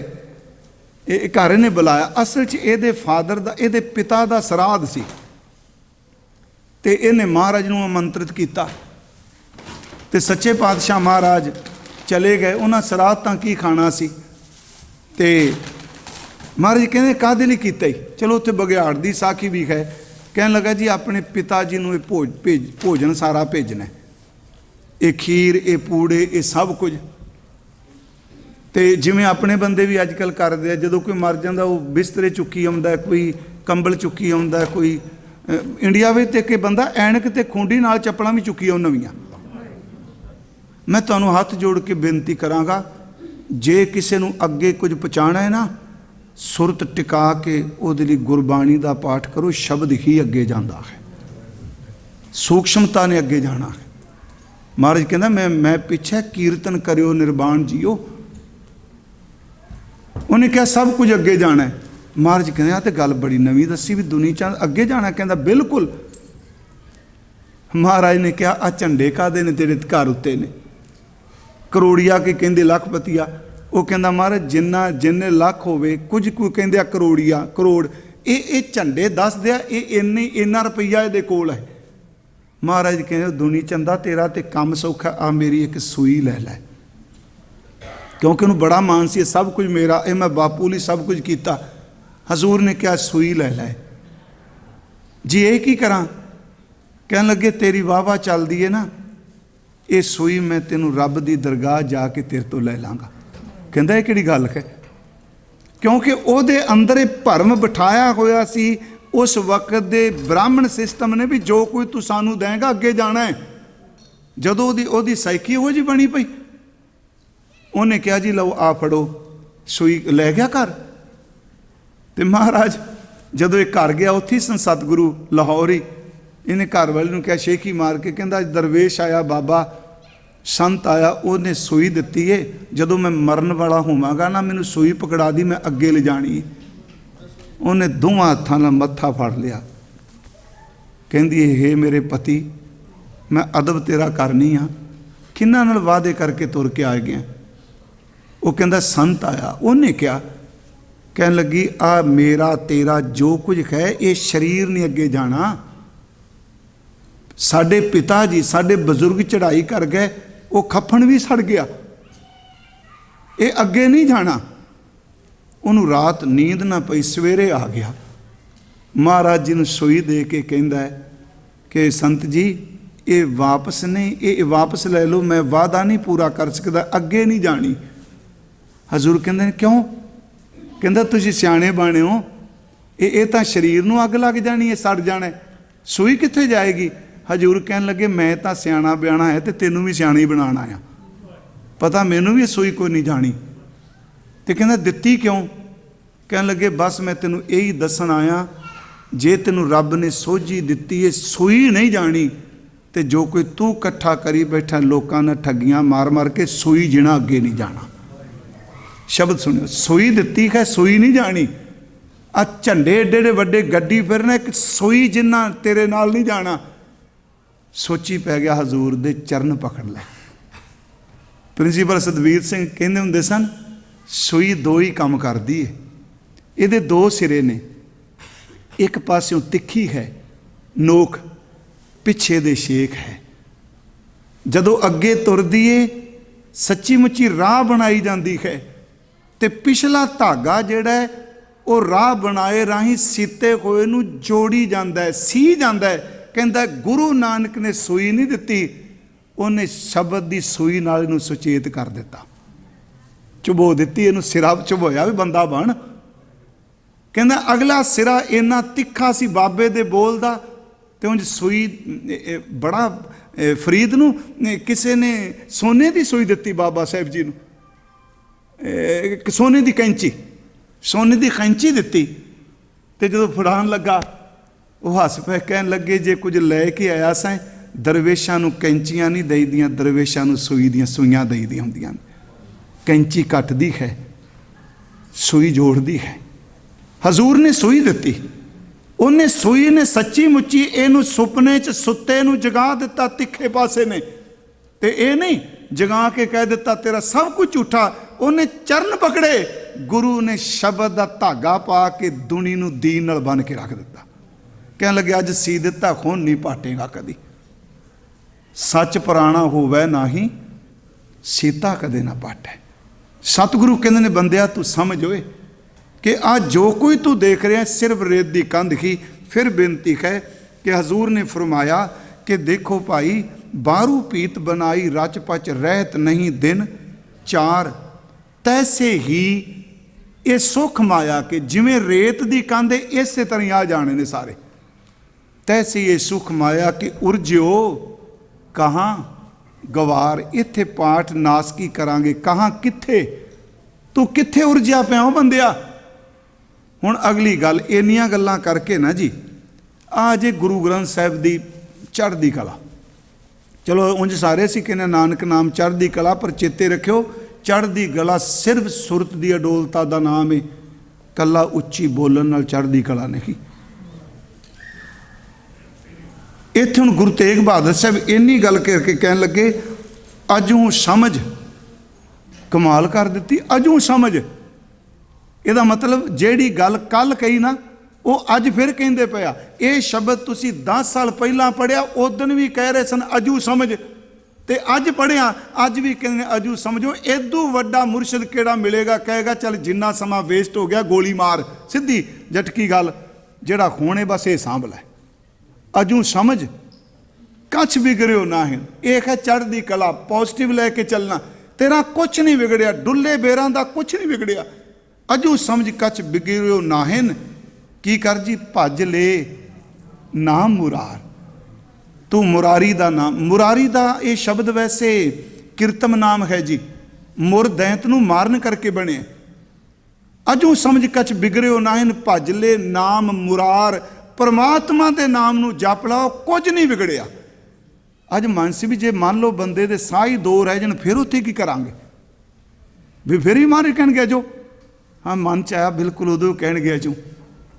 ਦੇਖੋ ਇੱਕ ਪਾਸੇ ਬਾਬਾ ਸਾਹਿਬ ਕਹਿੰਦੇ ਆ ਫਰੀਦ ਜੀ ਕਿ ਤਨ ਸੁੱਕਾ ਪਿੰਜਰ ਥੀਆ, ਤਲੀਆਂ ਖੁੰਡੈ ਕਾਗ, ਅਜੇ ਸੁਰੱਬ ਨਾ ਬੋੜਿਓ ਦੇਖ ਬੰਦੇ ਕੇ ਭਾਗ। ਸਾਰੀ ਉਮਰ ਲੱਗ ਗਈ, ਕਹਿੰਦਾ ਅਜੇ ਨਹੀਂ ਆਇਆ। ਤੇ ਫਿਰ ਇਹ ਤੇ ਉਦਾਸਤਾ ਲੱਗੇਗੀ ਨਾ, ਸਾਰੀ ਲੰਘ ਗਈ। ਅੱਗੇ ਫਿਰ ਕਹਿੰਦੇ ਕਾਗਾ ਕਰੰਗ ਢੰਡੋਲਿਆ, ਸਗਲਾ ਖਾਇਆ ਮਾਸ, ਇਹ ਦੋਏ ਨੈਣਾ ਮਤ ਛੂਓ, ਫਿਰ ਦੇਖਣ ਕੀ ਆਸ। ਨਹੀਂ ਆਇਆ ਪਰ ਆਖਰੀ ਸਾਹ ਤੱਕ ਵੀ ਇਹ ਡੇਲੇ ਨਾ ਬਾਹਰ ਕੱਢੀ, ਮੈਨੂੰ ਆਸ ਆਵੇਗਾ ਜ਼ਰੂਰ। ਅਜੂ ਸਮਝ। ਹੁਣ ਅਜੂ ਸਮਝ ਦੇ ਅਰਥ ਸੌਖੇ ਸਮਝਣ ਲਈ ਹੈ, ਇੱਕ ਅਸੀਂ ਬਾਲਟੀ ਲਟਕਾਈ ਹੋਵੇ ਖੂਹ 'ਚ, ਲੱਜ ਬੰਨ੍ਹ ਕੇ, ਲਾਂ ਬੰਨ੍ਹ ਕੇ, ਰੱਸਾ ਬੰਨ੍ਹ ਕੇ, ਰਜੂ ਬੰਨ੍ਹ ਕੇ, ਉਹ ਬਾਲਟੀ ਪਾਣੀ, ਸਾਰੀ ਲੱਜ ਵੀ ਪਾਣੀ 'ਚ ਗਈ, ਤੇ ਜਿਹੜਾ ਰੱਸਾ ਹੈ ਨਾ ਸਾਡੇ ਹੱਥ ਰਹਿ ਗਿਆ ਸਿਰਫ 2 ਫੁੱਟ, 2 ਫੁੱਟ ਕੀ 2 ਗਿੱਠਾਂ ਰਹਿ ਗਿਆ। ਹੁਣ ਬੰਦਾ ਜਦੋਂ ਵੇਖੇਗਾ ਸੋਚੇਗਾ ਇਹ ਕੀ ਕਰੇਗਾ, ਸਾਰੀ ਲੱਜ ਖੂਹ 'ਚ ਨਿਕਲ ਗਈ, 2 ਹੱਥ ਇਹਦੇ 'ਚ ਰਹਿ ਗਈ। ਸਿਆਣਾ ਬੰਦਾ ਕਹੇਗਾ ਕੋਈ ਗੱਲ ਨਹੀਂ, ਆਹ 2 ਹੱਥ ਨਾ ਛੱਡੀ, ਇਹ ਭਾਵੇਂ ਲੱਜ 100 ਫੁੱਟ ਥੱਲੇ ਗਈ ਏ, ਬਾਲਟੀ ਡੁੱਬੀ ਹੋਈ ਹੈ, ਆਹ 2 ਹੱਥ ਹੀ ਤੂੰ ਸਾਂਭ ਲੈ, ਬਸ ਇਹ 2 ਹੱਥ ਨਾ ਛੱਡੀ, ਪੂਰੀ ਦੀ ਪੂਰੀ ਬਾਲਟੀ ਭਰ ਕੇ ਬਾਹਰ ਆ ਜਾਏਗੀ, ਤੇਰੀ ਸਾਰੀ ਜ਼ਿੰਦਗੀ ਲੰਘ ਗਈ ਹੈ। ਬੰਦਿਆ ਛੱਡ ਪਰਾਂ, ਲੱਜ ਪਾਣੀ 'ਚ ਡਿੱਗ ਪਈ ਹੈ, ਜਿਹੜੇ 2 ਸਾਹ ਰਹਿ ਗਏ ਨੇ ਇਹ ਨਾ ਛੱਡੀ। ਹੁਣ ਇਹ ਬਾਲਟੀ ਨੂੰ ਖਿੱਚ ਲਿਆਉਣਗੇ ਬਾਹਰ। ਸਿਰਫ ਇੱਕ ਉਦਾਹਰਨ ਹੈ, ਅਜੂ ਸਮਝ। ਕੱਚ ਵਿਗੜਿਓ ਨਾਹਿਨ, ਕੁਛ ਨਹੀਂ ਵਿਗੜਿਆ, ਏਡੀ ਵੱਡੀ। ਮੈਂ ਹੁਣ ਸਾਡੇ ਵਰਗਾ ਕਿਉਂ ਹੁੰਦਾ, ਨਹੀਂ ਤੇਰਾ ਤੇ ਇਲਾਜ ਹੀ ਕੋਈ ਨਹੀਂ ਰਹਿ ਗਿਆ, ਜਿੰਨੇ ਤੂੰ ਪਾਪ ਕਰਨੇ ਤੂੰ ਮਰ ਜਾਣਾ, ਤੈਨੂੰ ਤੇ ਜੰਮ ਮਾਰਨਗੇ। ਉਹ ਵਾਹ ਵਾਹ, ਗੁਰੂ ਤੇਗ ਬਹਾਦਰ ਕਹਿੰਦਾ ਛੱਡ ਪਰਾਂ, ਕੁਝ ਨਹੀਂ ਵਿਗੜਿਆ, ਉੱਠ ਤਗੜਾ ਹੋ, ਹੁਣੀ ਚੱਲ। ਅਗਾਂਹ ਕੋ ਤਰੰਗ ਪਿਛਾਂ ਫੇਰ ਨਾ ਮੋੜੜਾ, ਅਗਾਂਹ ਨੂੰ ਤੁਰ, ਬੈਕ ਨਾ ਵੇਖ ਕੀ ਤੇਰੇ ਨਾਲ ਵਾਪਰਿਆ ਹੈ। ਕੰਡਾ ਤੈਨੂੰ ਉੱਥੇ ਚੁੱਭਿਆ, 60 ਪਰਾਂ ਕੰਡੇ ਨੂੰ ਬਾਹਰ ਮਾਰ, ਤੂੰ ਅਗਾਂਹ ਤੁਰ। ਹੁਣ ਸੱਚਾ ਪਾਤਸ਼ਾਹ ਕਹਿੰਦਾ ਅਜੂ ਸਮਝ। ਇੱਕ ਭਾਈ ਨੰਦ ਲਾਲ, ਕੱਲ੍ਹ ਮੈਂ ਇਹ ਜ਼ਿਕਰ ਕੀਤਾ ਸੀ ਦਰਬਾਰੀ ਰਤਨ ਦਾ, ਇਹ ਨਹੀਂ ਕਿ ਮੈਂ ਕੋਈ ਚੋਖੀ ਨੌਲੇਜ ਦੇਣ ਆਇਆ, ਮੇਰੀ ਇੱਛਾ ਹੈ ਕਿ ਜਿੰਨੀ ਕੁ ਸਮਝ ਪਏ ਮੈਂ ਇਮਾਨਦਾਰੀ ਨਾਲ ਇਹਦੀ ਸੇਵਾ ਕਰ ਸਕਾਂ। ਇੱਕ ਦਿਨ ਸੱਜਣ ਕਹਿ ਰਹੇ ਸਨ, ਭਾਈ ਨੰਦ ਲਾਲ ਗੋਵਾ ਕਹਿੰਦੇ ਆ, ਇਹ ਇੱਕ ਦਿਹਾੜੇ ਸਤਿਗੁਰੂ ਪਾਸੋਂ ਪ੍ਰੇਮ ਸੁਰਾਹੀ ਪੀਤੀ, ਸਾਰੀ ਉਮਰ ਗੁਨਾਹੀ ਬੀਤੀ, ਖਰ ਕੀ ਭਗਤ ਨਾ ਕੀਤੀ, ਇਹ ਭਾਏ ਅਸਾਡੀ ਲਿਖੀ ਫਕੀਰੀ ਸੋ ਮਸਤਕ ਧਰ ਲੀਤੀ, ਸਾਰੀ ਉਮਰ ਗੁਨਾਹੀ ਬੀਤੀ, ਖਰ ਕੀ ਭਗਤ ਨਾ ਕੀਤੀ, ਆਗੇ ਸੁਧਰ ਚੱਲੋ ਨੰਦ ਲਾਲਾ, ਪਾਛੈ ਜੋ ਬੀਤੀ ਬੀਤੀ। ਇਹ ਗੱਲ ਯਾਦ ਰੱਖਿਓ, ਇਹ ਰਚਨਾ ਭਾਈ ਨੰਦ ਲਾਲ ਗੋਇਆ ਦੀ ਨਹੀਂ, ਜਿਹੜੀ ਇਹ ਹੈ, ਇਹ ਨੰਦ ਲਾਲ ਗੁਰੂ ਸਾਹਿਬ ਦਾ ਇੱਕ ਹੋਰ ਕਵੀ ਹੋਇਆ।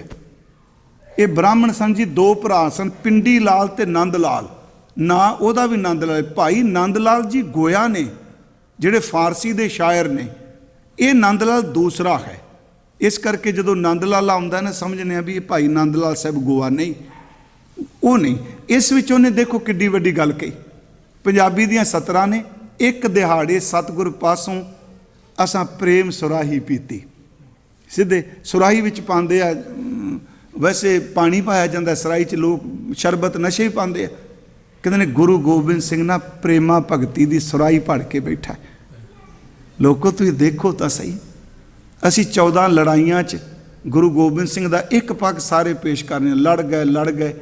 ਮੈਂ ਉਸ ਦਿਨ ਕਿਹਾ ਸੀ 14 ਲੜਾਈਆਂ ਡਿਫੈਂਸ 'ਚ ਲੜੀਆਂ, ਜਿੱਦਣ ਜ਼ਫਰਨਾਮਾ ਲਿਖਿਆ ਉਸ ਦਿਨ ਕਹਿਣ ਲੱਗੇ ਹੁਣ ਮੈਂ ਸ਼ੁਰੂ ਕਰਨ ਲੱਗਾ, ਹੁਣ ਤੂੰ ਦੇਖੀ ਇਸ ਲੜਾਈ ਦਾ ਅੰਤ ਕੀ ਹੁੰਦਾ ਹੈ।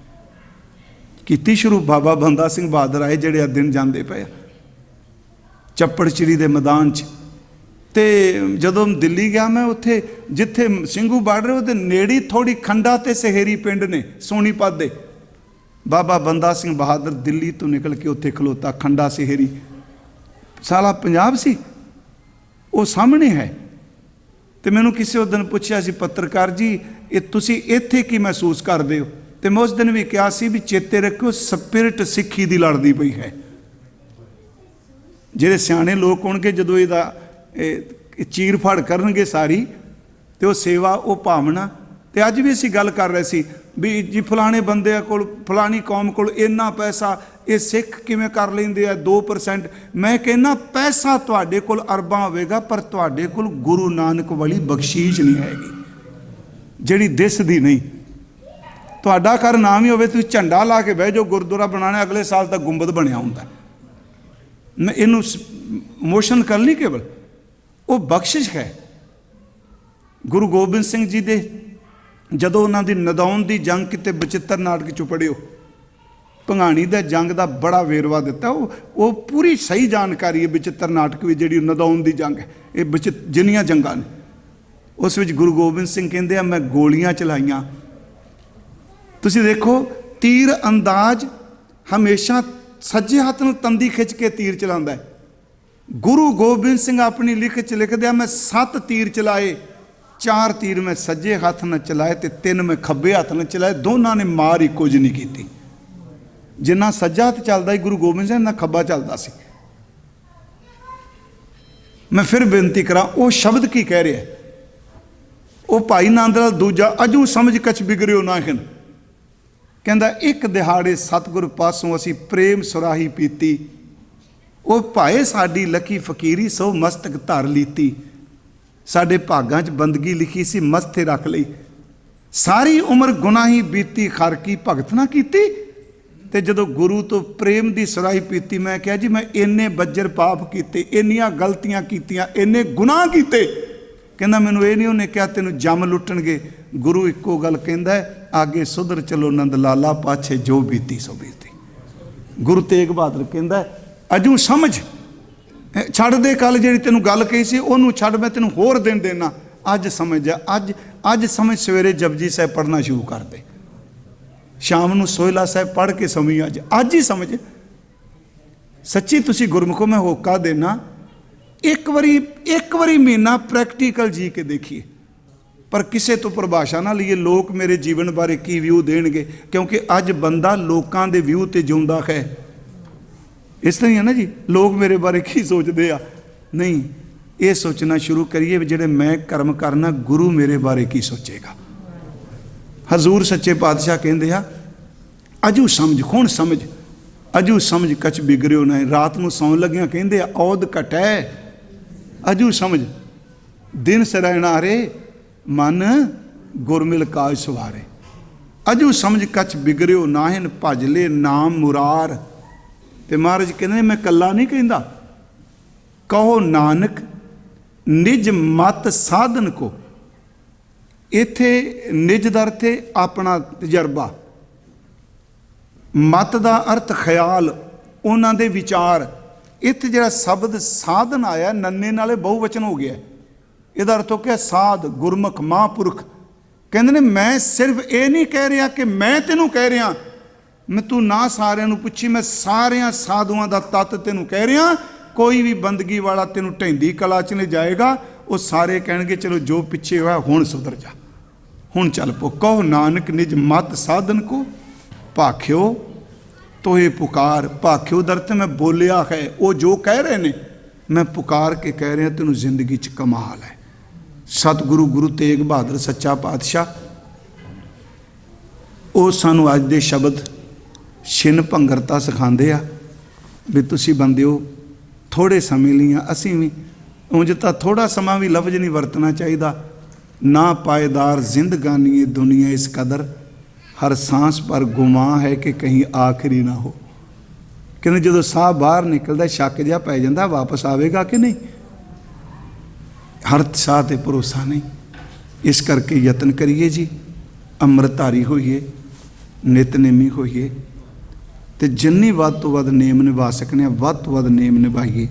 ਕੱਲ੍ਹ ਦਾ ਇੱਕ ਦਿਨ ਸੰਧਿਆ ਦਾ ਹੋਰ ਹੈ, ਅਤੇ ਮੈਂ ਤੁਹਾਡੀ ਇਸ ਜੋ ਤੁਸੀਂ ਮੈਨੂੰ ਮਸ਼ਵਰਾ ਦਿੱਤਾ ਵੀਰਾਂ ਨੇ, ਮੈਂ ਜ਼ਰੂਰ ਇਹ ਗੱਲ ਚੰਗੀ ਹੁੰਦੀ ਹੈ ਵੀ ਸਮਝ ਪੈ ਜਾਏ। ਹੁਣ ਕਈ ਵਾਰੀ ਹੁੰਦਾ ਜੀ ਵੀ ਕਥਾ ਕਰਦੇ ਹਾਂ ਸਮਝ ਨਹੀਂ ਰਹਿੰਦੀ, ਅਤੇ ਮਨ 'ਚ ਕਈ ਵਾਰੀ ਆਉਂਦਾ ਵੀ ਸਾਖੀ ਜਿਹੜੀ ਰਿਪੀਟ ਕੀਤੀ ਹੁੰਦੀ ਹੈ, ਕਿਤੇ ਕੋਈ ਕਹੇ ਨਾ ਵੀ ਇਹ ਕਿੱਥੋਂ ਸ਼ੁਰੂ ਕਰ ਲਿਆ ਕਿਵੇਂ। ਪਰ ਮੈਂ ਯਤਨ ਕਰਾਂਗਾ ਜਿਹੋ ਜੀ ਆਪ ਜੀ ਦੀ ਚਾਹਤ ਹੋਵੇਗੀ ਮੈਂ ਉਸੇ ਤਰ੍ਹਾਂ ਸੇਵਾ ਕਰ ਸਕਾਂ।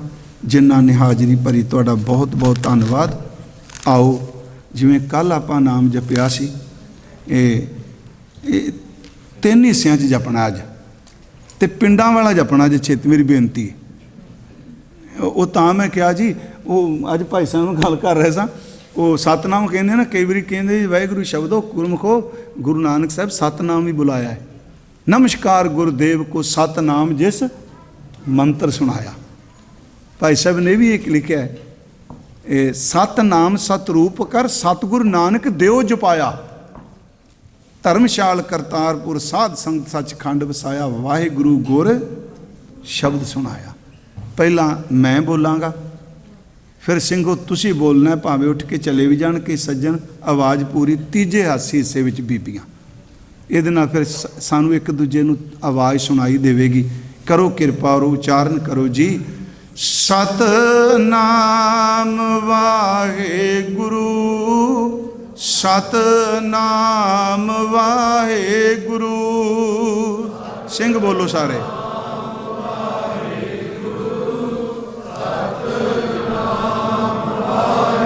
ਹੁਣ ਬੀਬੀਆਂ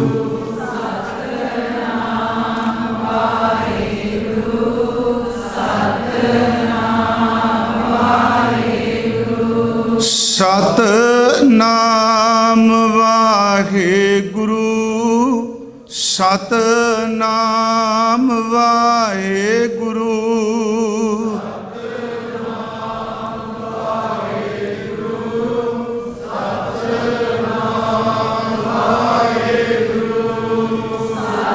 ਆਵਾਜ਼ ਉੱਚੀ ਜੀ ਬੋਲੋ।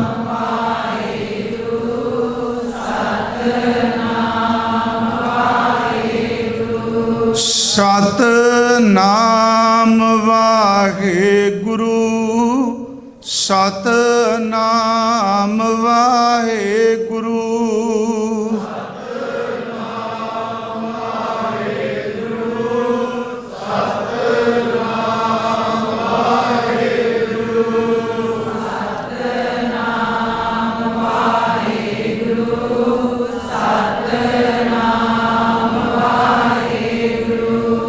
ਸਤਨਾਮ ਵਾਹਿਗੁਰੂ, ਸਤਨਾਮ ਵਾਹਿਗੁਰੂ।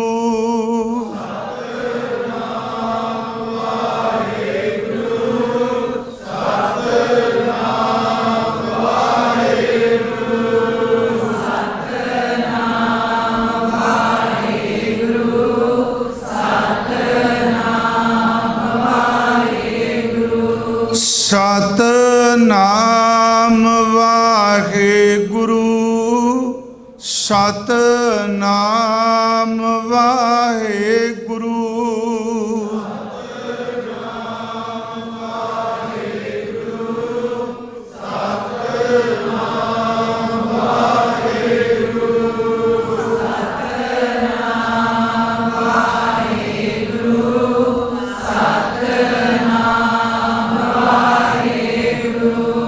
ਸਤਨਾਮ ਵਾਹਿਗੁਰੂ, ਸਤਨਾਮ ਵਾਹਿਗੁਰੂ।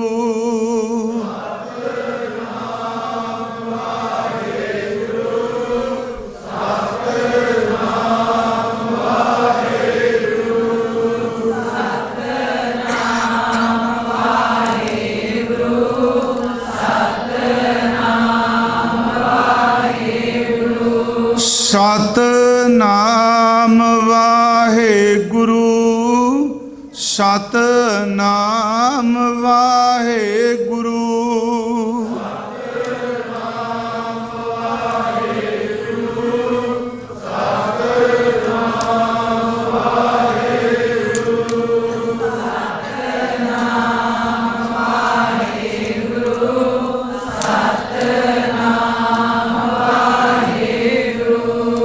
ਸਤਨਾਮ ਵਾਹਿਗੁਰੂ, ਸਤਨਾਮ ਵਾਹਿਗੁਰੂ।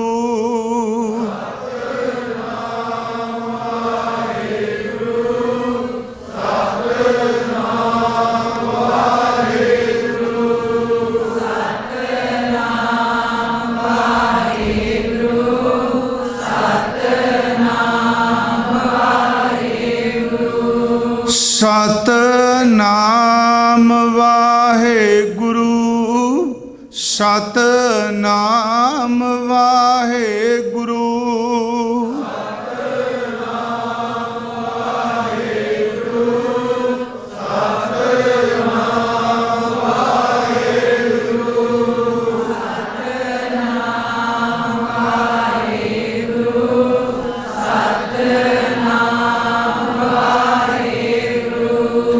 ਵਾਹਿਗੁਰੂ ਵਾਹਿਗੁਰੂ ਵਾਹਿਗੁਰੂ ਵਾਹਿਗੁਰੂ।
ਵਾਹਿਗੁਰੂ ਵਾਹਿਗੁਰੂ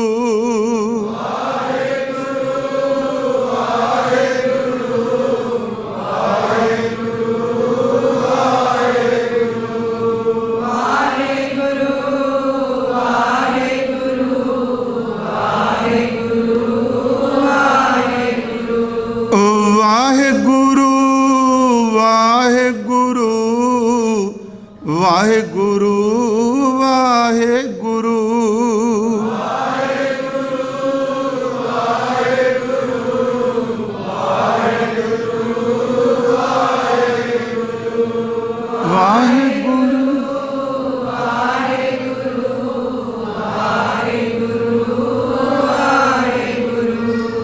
ਆਪ ਸਾਧ ਸੰਗਤ ਦਾ ਬਹੁਤ ਬਹੁਤ ਧੰਨਵਾਦ।